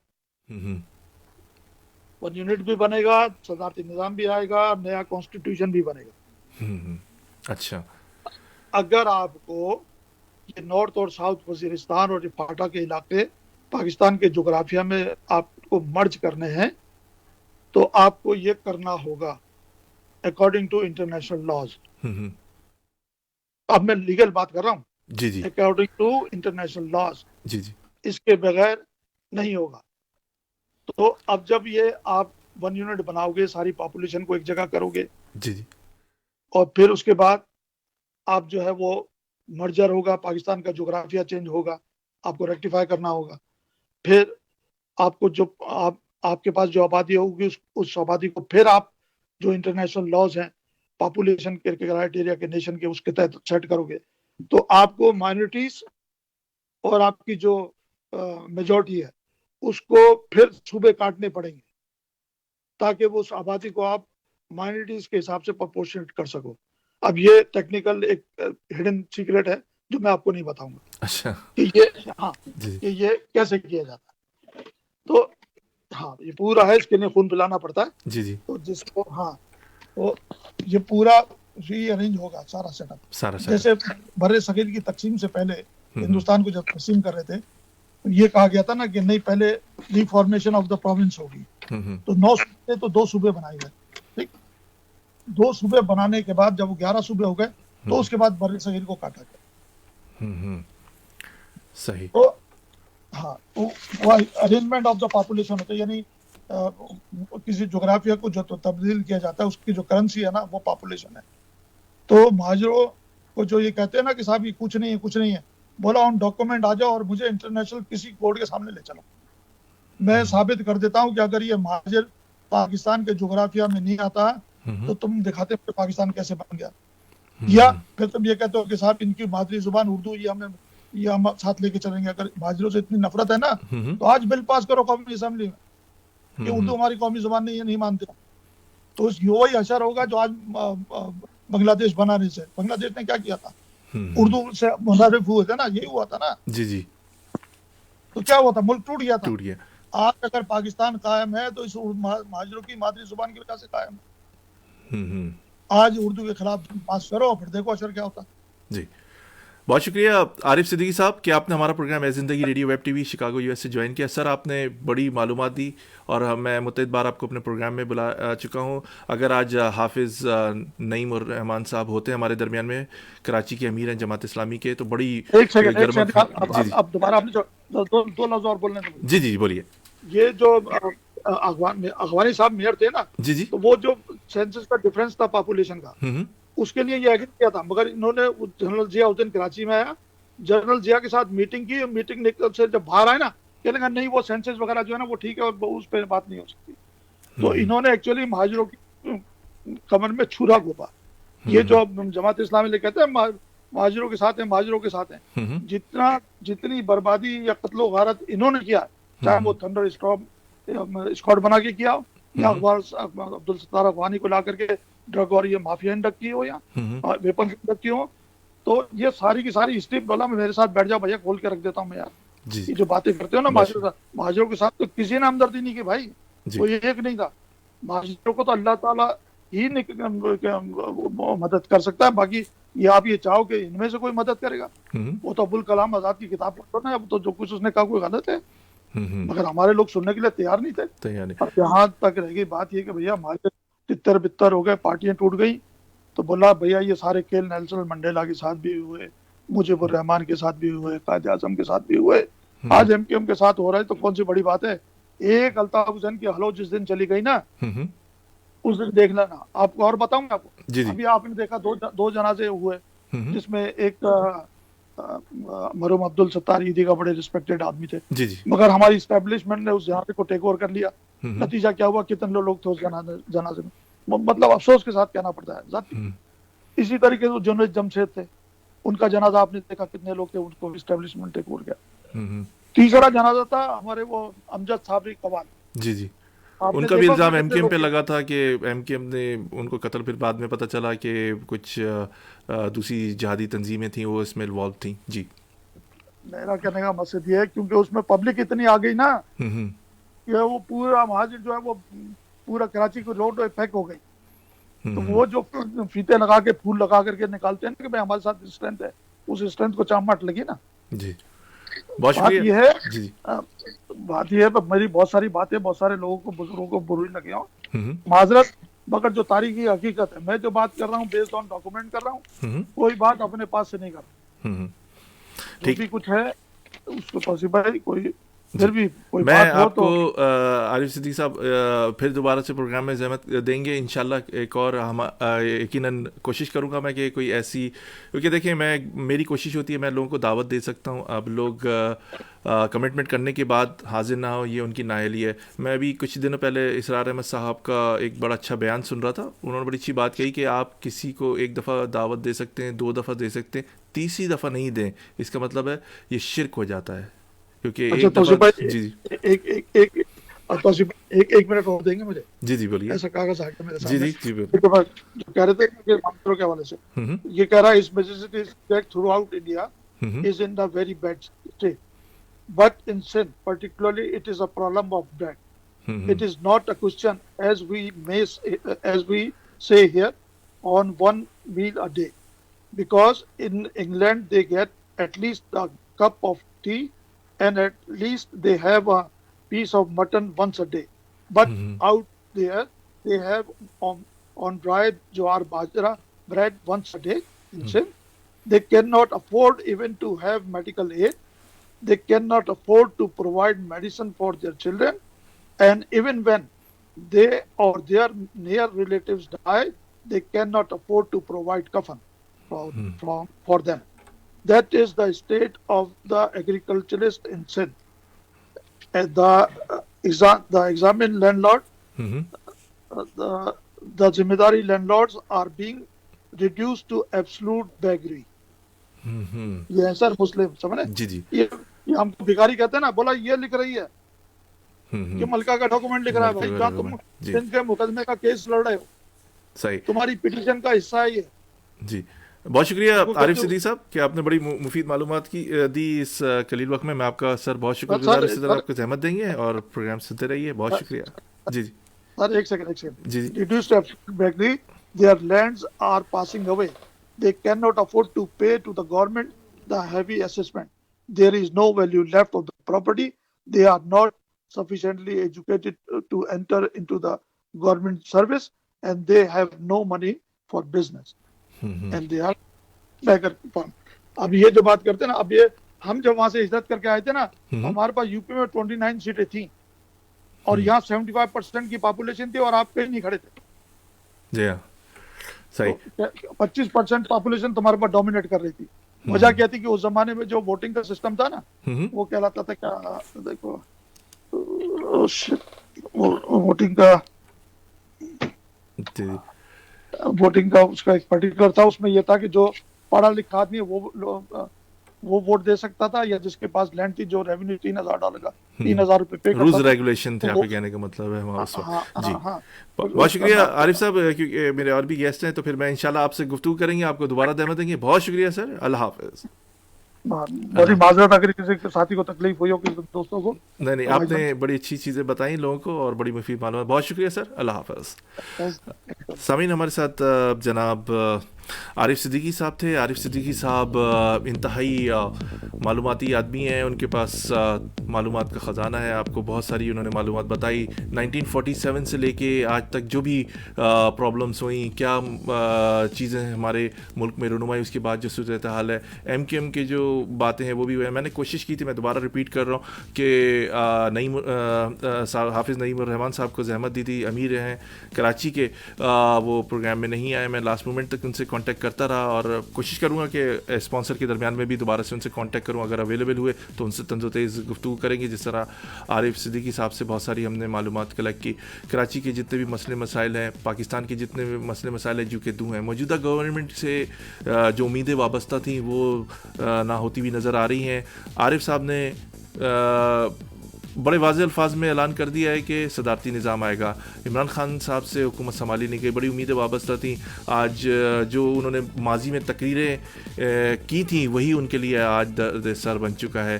कराची में जिस तरह चीज़ों का, मुकामी लोगों का इस्तेसाल हो रहा है, उनके लिए जॉब्स नहीं है, उनके लिए तालीम के दरवाजे बंद किए जा रहे हैं। वहाँ के सफाई के निज़ाम जो है, वहाँ की जो बुनियादी लोगों की सहूलत है, वो पूरे मुल्क का भी अगर देखा जाए तो यही हाल है, सिर्फ कराची नहीं। लेकिन कराची वो शहर है जो 70 to 73% रेवेन्यू दे रहा है, उस शहर की हालत है। जो सिंध को तकरीबन 95 to 92% रेवेन्यू दे रहा है, उस शहर की ये हालत देखी नहीं जाती। वो शहर जो रोशनियों का शहर था, वहाँ पर लाशें, भत्ते, ये सारी चीज़ें मिल रही हैं। लोग कह रहे हैं कि वहाँ पर अमन कायम हो गया, लेकिन अब जो सिचुएशन आ रही है वो बहुत ख़तरनाक है। अगर ये मुल्क संभला नहीं तो ये आने वाले वक्तों में हम मज़ीद नुकसान जो माजी में उठा चुके हैं वो उठाएंगे। अपने आप को तब्दील करें, अपने लोगों को तब्दील करने की कोशिश करें, उनको शऊर दें। क्या हम कब तक डिस्टेंस रख के लोगों से मिलते रहेंगे कि लोगों को बताते नहीं है, एजुकेशन नहीं कर दे रहे, लोगों को एजुकेट नहीं कर रहे लोगों को। देखें, एजुकेशन हासिल करना और क्वालिफाइड होने में, और क्वालिफाइड होना और एजुकेटेड होने में दो वाज़ेह फ़र्क हैं, इसको समझिए। आने वाले वक्त बड़े कठिन आ रहे हैं, मुल्क की सियासी तब्दीली आने वाली है। ये कोरोना की वजह से बहुत सारी चीज़ें थम गई, लेकिन आने वाले वक्तों के अंदर पाकिस्तान में सियासी तब्दीली आने वाली हैं। बहुत सारे जो लोग हैं वो नैब के शिकंजे में भी होंगे, और यकीनन अगर इस तरह अगर इंसाफ नहीं किया गया तो आपके सामने नतीजा मशरिकी पाकिस्तान था जो बांग्लादेश की शक्ल में नज़र आया। हमें उन चीज़ों का, सारी चीज़ों का दराक करना पड़ेगा जो नाइंसाफ़ियाँ इस शहर के साथ, इस मुल्क के साथ, इसके बसने वाले लोगों के साथ हो रही हैं। इस शहर में आने वाला हर आदमी वेलकम किया जाता है, लेकिन वो इस शहर को अपना शहर नहीं समझता। और अब आने वाले बल्दियाती इंतखाबात पर लोगों की बहुत गहरी नज़र है। कराची, मैं वाज़ेह अल्फाज में कह दूँ, ये मेरा अपना ज़ाता तजिया हो सकता है। ये ऐसे ही तजिया है कि क्रिकेट मैच हो या कोई भी गेम हो, उससे पहले पेशन गोई कर दी जाए कि फ़लाँ टीम जीत जाएगी या फ़लाँ टीम हार जाएगी। इस दफ़ा कभी चांसेस हैं कि उर्दू स्पीकिंग महाजिर कौम से मेयर नहीं आएगा, क्योंकि आपके जब पैसे दे के मुँह बंद कर दिए जाएंगे और पैसों की जब बात आ जाएगी तो वो पहले अपने पैसे कवर करेगा या काम करेगा खिदमत के। आपको एक स्पॉन्सर की तरफ लेके चलते हैं, हमारे साथ रहिए। आपको गीत भी सुनाएंगे, एंटरटेन भी करेंगे, बहुत सारी चीज़ें हमारे दरमियान में वो आपके सामने पेश करेंगे। इन द मीन टाइम मैं हाफिज़ नईमुर्रहमान से दोबारा से कांटेक्ट करने की कोशिश करता हूँ। अगर वो आ गए तो उनकी भी आपको गुफ्तगू सुनाएंगे। एक स्पॉन्सर सुनिए, प्लेजेंट ट्रैवल। एक छोटे से ब्रेक के बाद आपकी खिदमत में हाजिर होते हैं। Are you looking for a vacation or planning for Hajj or Umrah? For the best rates and amazing packages, contact Pleasant Travel. Located at 6257 North Clark Street, Chicago, Illinois. Contact them. Their phone number is 773-508-1927. Their email is pleasanttravel@hotmail.com. Travel to countries like Pakistan, USA, Canada, India, UK,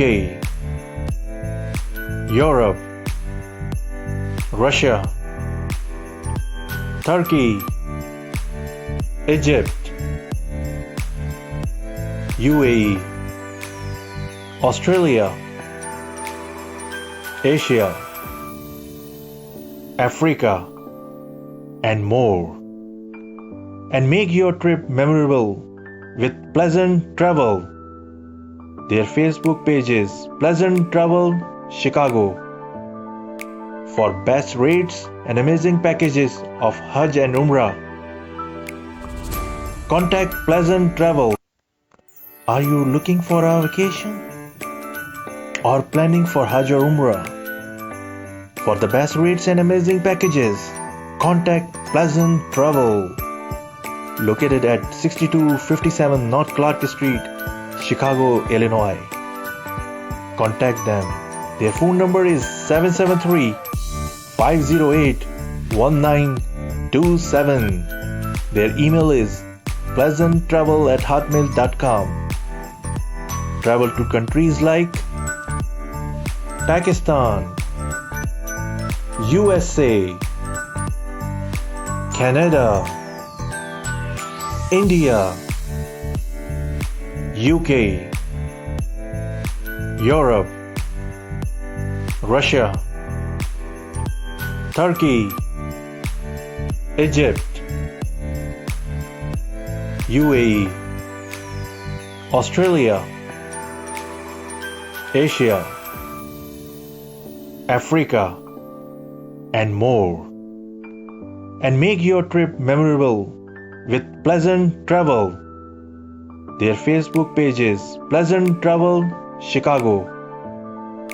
For best rates and amazing packages of Hajj and Umrah, contact Pleasant Travel. तो सामीन, आपने pleasant travel का खुसूसी sponsor सुना। आप इनके पास ज़रूर जाइए और बेस्ट रेट के लिए इनसे रुजू कीजिए। आपको एक खूबसूरत सी शायरी सुनाते हैं। आवाज़ है परवेज़ अनवर वदावन साहब की और ख़ूबसूरत शायरी करते हैं। एक कलाम सुनिए। एक छोटे से ब्रेक के बाद आपकी खिदमत में हाजिर होते हैं। अस्सलाम वालेकुम। आज आपको एक पॉइंट भेज रहे हैं, उम्मीद है आप इसे लाइक करेंगे, हमें खुशी होगी। तो कुछ ये अदब अदाब की बातें हैं इसमें, तो अल्लाह करे ये आप सबकी समझ में आ जाए बात और हमारा मुआशरा सब सही हो जाए, आमीन। पॉइंट शुरू करते हैं। कहते हैं कि जिन पे इनायतें, कि जिन पे इनायतें मिली उनसे शिकायतें, कि जिन पे इनायतें मिली उनसे शिकायतें, भुला दी उन्होंने सब, भुला दी उन्होंने सब, हम करते रहे नवाज़िशें, भुला दी उन्होंने सब, हम करते रहे नवाज़िशें। कसूर होता है तरबियत का, बिगड़ जाती हैं आदतें, कसूर होता है तरबियत का, बिगड़ जाती हैं आदतें। अदब आदाब ज़रूरी है, अदब आदाब ज़रूरी है, मिलती हैं जिससे राहतें, अदब आदाब ज़रूरी है, मिलती हैं जिससे राहतें। ना ग़ीबत हो ज़बां पे, ना ग़ीबत हो ज़बां पे, चेहरों पे खिले मुस्कुराहटें, ना ग़ीबत हो ज़बां पे, चेहरों पे खिले मुस्कुराहटें। तो भाई ये एक छोटी सी पोइम मैंने बनाई है और इसमें अदब आदाब की बात, और जैसे हमारे घरों के माहौल हैं, हर वक्त एक दूसरे के खिलाफ बातें करते रहते हैं और नफरत का बीज बोते रहते हैं, तो ये चीज़ें नहीं होनी चाहिए। बिल्कुल नहीं होनी हमारा माहौल बहुत अच्छा था और अल्लाह करे आइंदा भी अच्छा रहे इंशाअल्लाह। और हमें अच्छाई करने की अल्लाह ताला तौफीक दे। आमीन। उम्मीद है आप इसे लाइक करेंगे, मुझे खुशी होगी और आप सबको अल्लाह ताला खुश रखे और ये बीमारी जो भी है अल्लाह ताला इसका कोई हल निकाले आमीन। और इसको ख़त्म करे और पूरी इंसानियत को सुख चैन मिले। आमीन सुम आमीन। अल्लाह हाफिज़। अल्लाह हाफिज़। तो सामीन, हमारे दरमियान में जनाब परवेज़ अनवर बदावन थे। उन्होंने खूबसूरत सी आपको एक नज़म सुनाई और बड़ी अच्छी शायरी करते हैं, बड़े अच्छे इंसान हैं। आपको यकीन फीडबैक ज़रूर दिया करें इनको, ये खुसूसी तौर पे आपके लिए लिखते हैं, टाइम निकालते हैं, तो प्लीज़ इनको ज़रूर फीडबैक किया करें और नाम लिख कर दिया करें कि परवेज़ अनवर बदावन साहब बहुत खूबसूरत शायरी दी है। मेरे जितने भी फेसबुक फ्रेंड्स ने प्रोग्राम ज्वाइन किया है सबको वालेकुम अस्सलाम, बहुत बहुत शुक्रिया कि आपने प्रोग्राम ज्वाइन किया है। इस प्रोग्राम को शेयर भी करें और मैं कोशिश कर रहा हूँ कि नईम साहब हमारे दरमियान में हों तो हमसे भी गुफ्तगू करें। अमीर हैं जमात इस्लामी कराची के, आपको एक खूबसूरत सा गीत सुनाते हैं और बड़े नामी गिरामी पाकिस्तान के गुलकार हैं, कवालियाँ भी पढ़ते हैं, आपको बड़े अच्छा इंटरटेन करते हैं। जनाब शफ़क़त इरशाद अली ख़ान की आवाज़ में खूबसूरत सा गीत सुनिए और एक छोटे से ब्रेक के बाद आपकी खिदमत में हाजिर होते हैं। नानो अकरब दा तेरा औका मैं जद सुनिया, मेरी सोचा मेरे अंदर नवा ताना जिहा बुनिया। मैं उस दिन कोई मिथया सी तेनू अंदर टोलांगा, तू जिस दिन मिल गया मैनू मैं उस दिन राज खोलांगा। फिर कदे नानो अकरब दा तेरा औका मैं जद सुनिया, मेरी सोचा मेरे अंदर नवा ताना जिहा बुनिया। मैं उस दिन कोई मिथया सी तेनू दिन राज खोलांगा।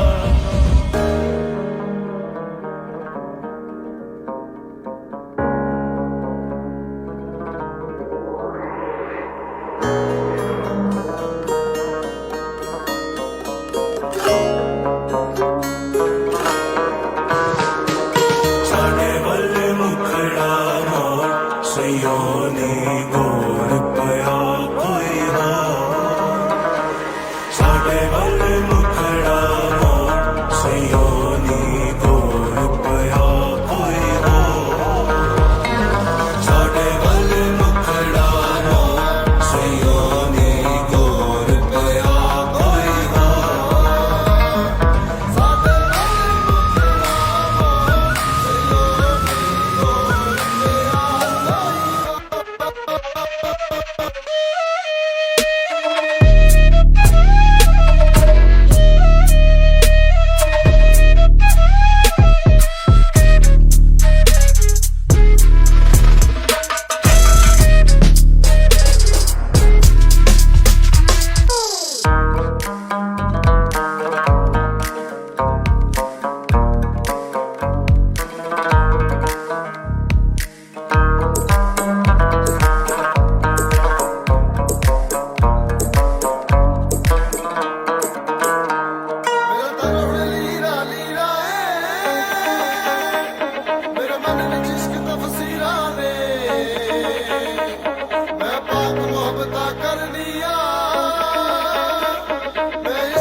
सामीन आपने ये खूबसूरत सा गीत सुना जनाब शफ़क़त इरशाद अली ख़ान की आवाज़ में, ख़ुसूसी तौर पे उन्होंने भेजा था। प्लीज़ फ़ीडबैक ज़रूर दीजिएगा, बहुत ही खूबसूरत गाते हैं, इनकी आवाज़ आपको यकीनन पसंद आई होगी। आपको सामीन एक ऐड है हमारा बॉस साउंड, अगर आपको साउंड सिस्टम चाहिए शादी ब्याह और दीगर तकरीबात के लिए तो बॉस साउंड का नाम याद रखिए। और इनके जो ओनर हैं जनाब एजाज़ हुसैन साहब, उनसे ज़रूर कांटेक्ट कीजिए। सुनिए उनका एक ऐड, एक छोटे से ब्रेक के बाद आपकी खिदमत में हाजिर होते हैं।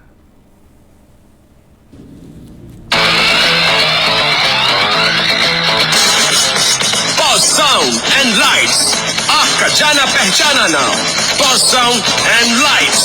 लाइव कॉन्सर्ट हो या फिर डीजे, गीत, गजल और दूसरी तमाम तकरीबात के लिए हमसे राब्ता करें। राब्ते के लिए एजाज हुसैन 773-313-7187। तो सामीन ये आपने ऐड सुना, एजाज़ हुसैन साहब से कांटेक्ट कीजिए। आज अहमद करीम जांगड़ा साहब की बर्थडे है, हमारे बड़े अच्छे लिसनर हैं, हमारे बड़े अच्छे दोस्त हैं, उनके लिए खुसूसी तौर पर ये गीत हम पेश कर रहे हैं हमारी तरफ से। उसके बाद अल्ताफ़ डांडिया साहब ने एक खूबसूरत सा गीत गाया है, वो भी आपकी खिदमत में पेश करेंगे। सुनिए, एंजॉय कीजिए। एक छोटे से ब्रेक के बाद हाजिर होते हैं।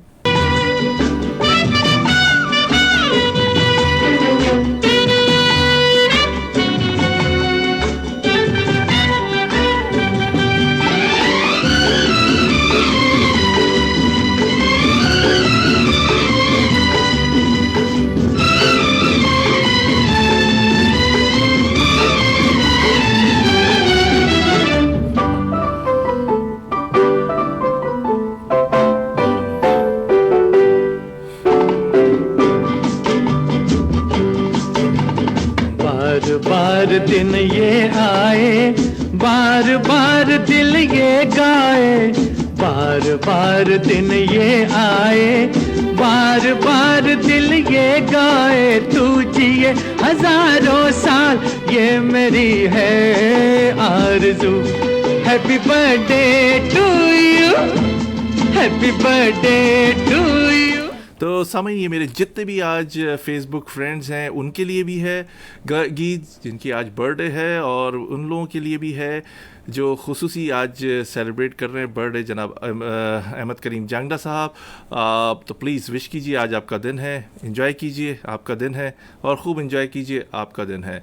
आपको सामीन बताते चलें कि शिकागो में मुस्तकिल कोरोना के वायरस के जो पेशेंट्स हैं उनमें मज़ीद इजाफा होता जा रहा है। मेयर लोरी लाइट फुट जो है वो काफ़ी गुस्से में है और तमाम को तलकीन कर रही हैं कि प्लीज़ घरों में रहिए, पब्लिक मकामात पर नहीं जाइए, एहतियात कीजिए, अपना नहीं तो दूसरों का ख्याल कीजिए। जो ग्राफ एकदम बिल्कुल नीचे हुआ था पिछले 5 से 10 दिन के दौरान में 200 से 300 अफराद का फिगर आ रहा था, वो एकदम बढ़कर 1300 से 1400 पर आ गया है। मेयर ने अंदिया दिया है कि अगर यही सूरत हाल रही तो मैं दोबारा से शट डाउन की तरफ जाऊंगी और दोबारा से सिटी को लॉक करना पड़ेगा। मैं उन तमाम हजरात से रिक्वेस्ट करूंगा जो बदएहतियाती कर रहे हैं, अपना नहीं अपनी फैमिली का, अपने दोस्तों और शहर के लोगों का ख्याल कीजिए, कानून की पासदारी कीजिए, वरना आने वाले वक्तों में मज़ीद मुश्किलात आ सकती हैं। इसी तरह पाकिस्तान में भी कोरोना के वायरस जो है मुसलसल तेज़ी से बढ़ रहा है, वहाँ पर बदएहतियाती की जा रही है, लोग जो पब्लिक सेफ्टी है उसका ख्याल नहीं कर रहे। तो प्लीज़ अपने साथ हैंड सैनिटाइज़र, ग्लव्स और मास्क ज़रूर रखिए, इसका इस्तेमाल कीजिए, रखिए नहीं बल्कि इस्तेमाल भी कीजिए। और हमारे दरमियान में जनाब आरिफ सिद्दीकी साहब थे, बड़ी खूबसूरत उन्होंने बातें की कराची के हवाले से, पूरी पाकिस्तान की हिस्ट्री खींची जब से पाकिस्तान बना था और आज तक जो जो पाकिस्तान को मसले दरपेश हैं, किस तरह पाकिस्तान टूटा, किस तरह MKM वजूद में आई, किस तरह MKM पर इल्ज़ामात लगते रहे, किस तरह MKM को कायद जनाब अल्ताफ़ हुसैन साहब को गद्दार किया गया। उन्होंने तमाम पहलुओं पर रोशनी डाली। आपको यकीनन ये प्रोग्राम पसंद आया होगा और आपका फ़ीडबैक मेरे लिए हमेशा से काबिल एहतराम रहा है और हमेशा से रहेगा। तो प्लीज़ फ़ीडबैक ज़रूर दिया करें, ये प्रोग्राम ज़्यादा से ज़्यादा शेयर कीजिए। आपकी खिदमत में हमने कोशिश की थी नईमुर रहमान साहब को, जो अमीर जमात इस्लामी कराची हैं, उनको लेकर आएँ और आरिफ सिद्दीकी साहब के साथ बहस मुबाहिसा भी करें, और जो दोनों में माजी में तलखियाँ रहीं, जमात इस्लामी और MKM कभी भी इत्तेहादी नहीं बन सके। इसके बरक्स हमने देखा कि जमात इस्लामी जो है मुत्तहिद जमातों की हामी तो रही, इत्तेहादी भी रही, लेकिन क्या वजूहात थी कि MKM से कभी भी इत्तेहादी नहीं रही। बड़े सीरियस एलिगेशन है जमात इस्लामी पे। जो सवालात मुझे उनसे करने थे एक जहाद के हवाले से कि मासूम बच्चों को उन्होंने तैयार किया जहाद के लिए, उस जहाद का क्या फ़ायदा हुआ। आज कश्मीर की जो सूरत हाल देख रहे हैं, कश्मीर में अरसा दराज से मोदी ने कर्फ्यू लगा रखा है और वहाँ पे कश्मीरियों की ज़िंदगी अजीरन की गई है। एक ज़माना था कि कश्मीर जाते थे लड़के, तैयार होते थे। परवेज़ मुशर्रफ साहब ने इसका एतराफ़ किया अपने प्रोग्राम्स में कि ऐसा होता रहा है जो अब नहीं होना चाहिए। क्या वजूहात हैं कि कश्मीर के अंदर जो जुल्म ज़्यादतियाँ हो रही हैं अब पाकिस्तान की गवर्नमेंट नहीं बोल रही, आवाज़ बिल्कुल दबी हुई है या आवाज़ दबा दी गई है। कश्मीरी एक्टिविटीज़ जो हैं वो अपनी भरपूर तैयारी के साथ बहस मुबाहिसे कर रहे हैं, लेकिन हासिल हुसूल अभी तक कुछ नहीं हो रहा। आने वाले वक्त जो है पाकिस्तान इस खित्ते में एक नई मैपिंग की तरफ इशारा दे रहे हैं।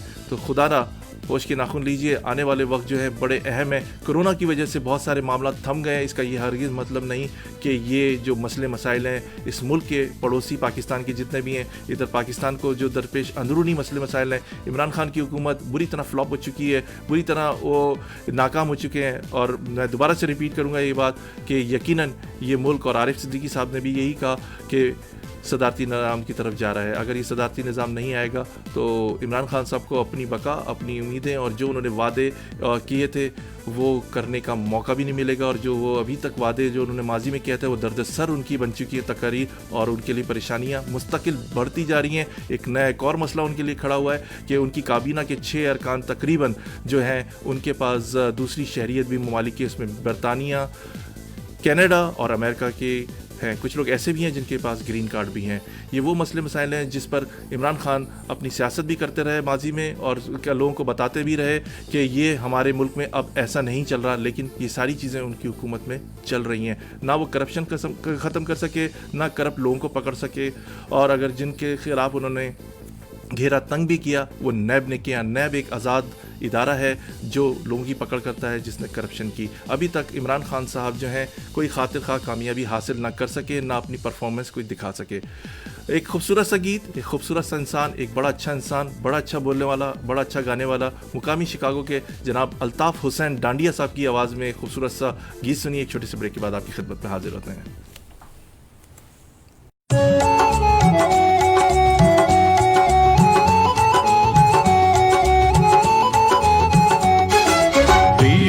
जो प्यार तो परेगा निभाना, रख दिया कदमों में दिल नजराना, कबूल कर लो,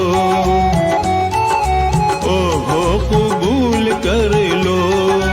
दिया है जो प्यार तो परेगा निभाना, रख दिया कदमों में दिल नजराना, कबूल कर लो,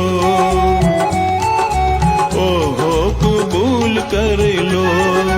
दिया है जो प्यार तो परेगा निभाना, रख दिया कदमों में दिल नजराना, कबूल कर लो।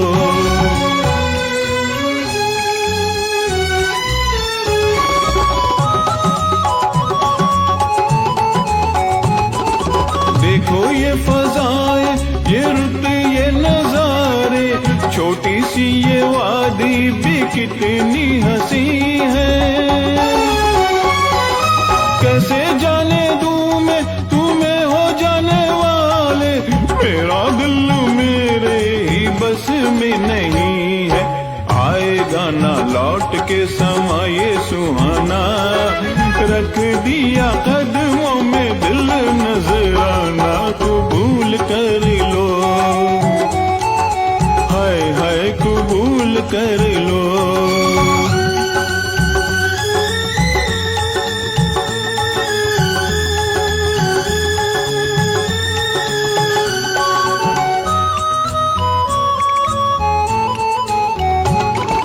तुमको पता है तुम्हारे इस प्यार में खुद को मिटाया तो मैंने तुम्हें पाया,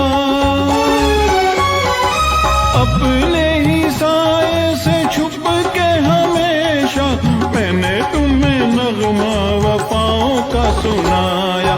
तुम हुए दूर तो हंसेगा जमाना, रख दिया कदमों में दिल नजराना, कबूल कर लो,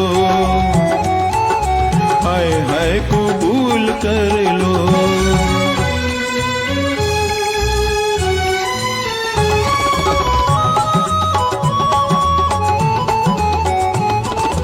आंखों में हया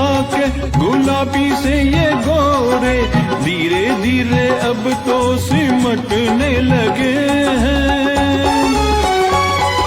अंगराही लेके ये जलवे तुम्हारे मेरी नजरों से लिपटने लगे हैं। अब कोई और न चलेगा बहाना, रख दिया कदमों में दिल नजराना, कबूल कर लो, हाय हाय कबूल कर लो। किया है जो प्यार तो पड़ेगा निभाना, रख दिया कदमों में दिल नजराना, कबूल कर लो, हाय हाय कबूल कर लो।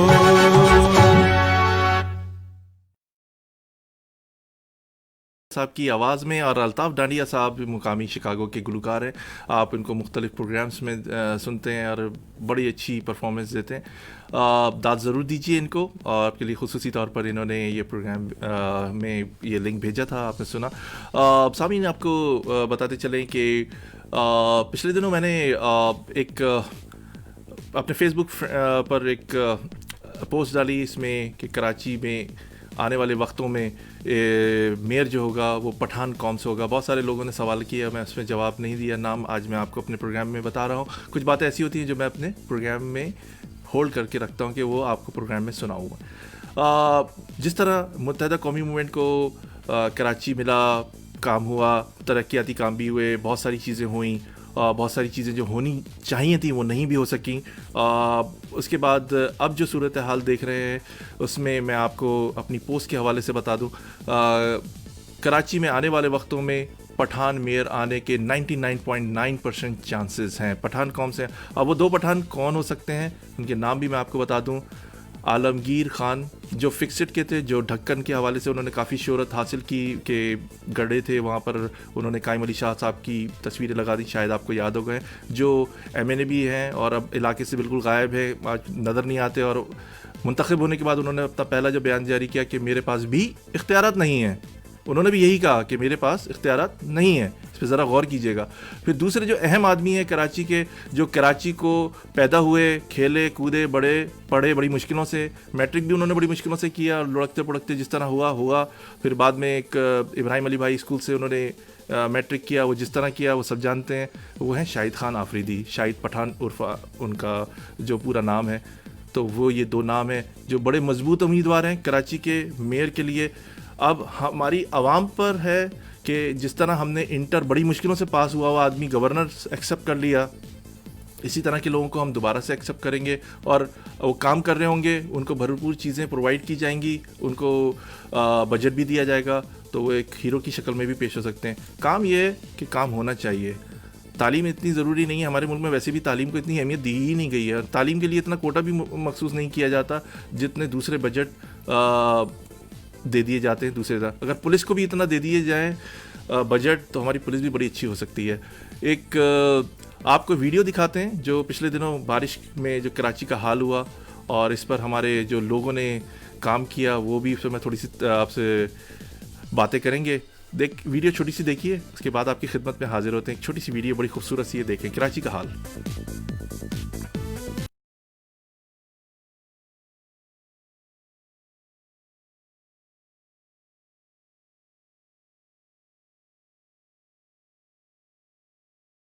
की वीडियो देखिए और कराची का हाल है बारिश में। हमारे बहुत सारे लीडर जो बने हैं उन्होंने जायज़ा लिया, ये जहन में रखिएगा, जायज़ा लिया।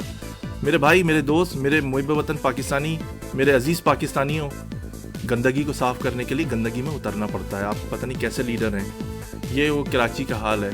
वसीम अख्तर साहब वो तो बड़ा खूबसूरत से जवाब देते हैं कि मेरे पास तो इख्तियार ही नहीं है, लेकिन हम फारूक सत्तार साहब से बात करते हैं या उनके बयानात देखते हैं तो आवाज़ आती है कि अरबों रुपए मिले थे, उसका हिसाब दें। शाहिद पाशा साहब को अपने प्रोग्राम में मैं लेकर आया था, उन्होंने वाज़ेह अल्फाज में कहा कि हमने, और टिसोरी साहब से भी बात की थी, कामरान टिसोरी साहब से भी अपने प्रोग्राम में, तो उन्होंने भी यही कहा था कि हमने हिसाब किताब मांगा था कि ये जो बजट मिला है सफाई का, कराची के लिए एक पैकेज मिला है, वो पैसे कहाँ गए। ये बहुत बड़ा सवाल है। इन्हीं वजह से मैं आपको वाज़ेह कर दूँ कि इन्हीं वजह से अब MKM का आना मेयर के लिए बहुत मुश्किल हो गया है। जब आप पैसे लेके पैसों का हिसाब नहीं देंगे और देने वाला धड़ाधड़ पैसे दे रहा है, और इस तरह लोग आएंगे तो वो भी पहले अपने पैसे कवर करेंगे, उसके बाद फिर जाकर सामने आएगी बात कि वो काम करेंगे या नहीं करेंगे। इसके साथ ही बड़ी खूबसूरत सी आपने वीडियो देखी, आपको यकीन पसंद आई हुई। ये कराची का हाल था, दीवार गिर गई, गाड़ियाँ तबाह हो गई, सब चीज़ें आपने देखी। तो इसके साथ ही मोहम्मद तौसीफ सिद्दीकी को इजाज़त दीजिए। अल्लाह आपका, हमारा, सबका निगहबान। अगले प्रोग्राम में इंतहाई अहम शख्सियत को दोबारा से हम ज़हमत देंगे। हमारी कोशिश होती है आपके दरमियान में लेकर आएँ। लोग कमिटमेंट करें, नहीं हाजिर हों, ये उनका कॉल ऑफ फेल है। इजाज़त दीजिए, अल्लाह हाफ़िज़।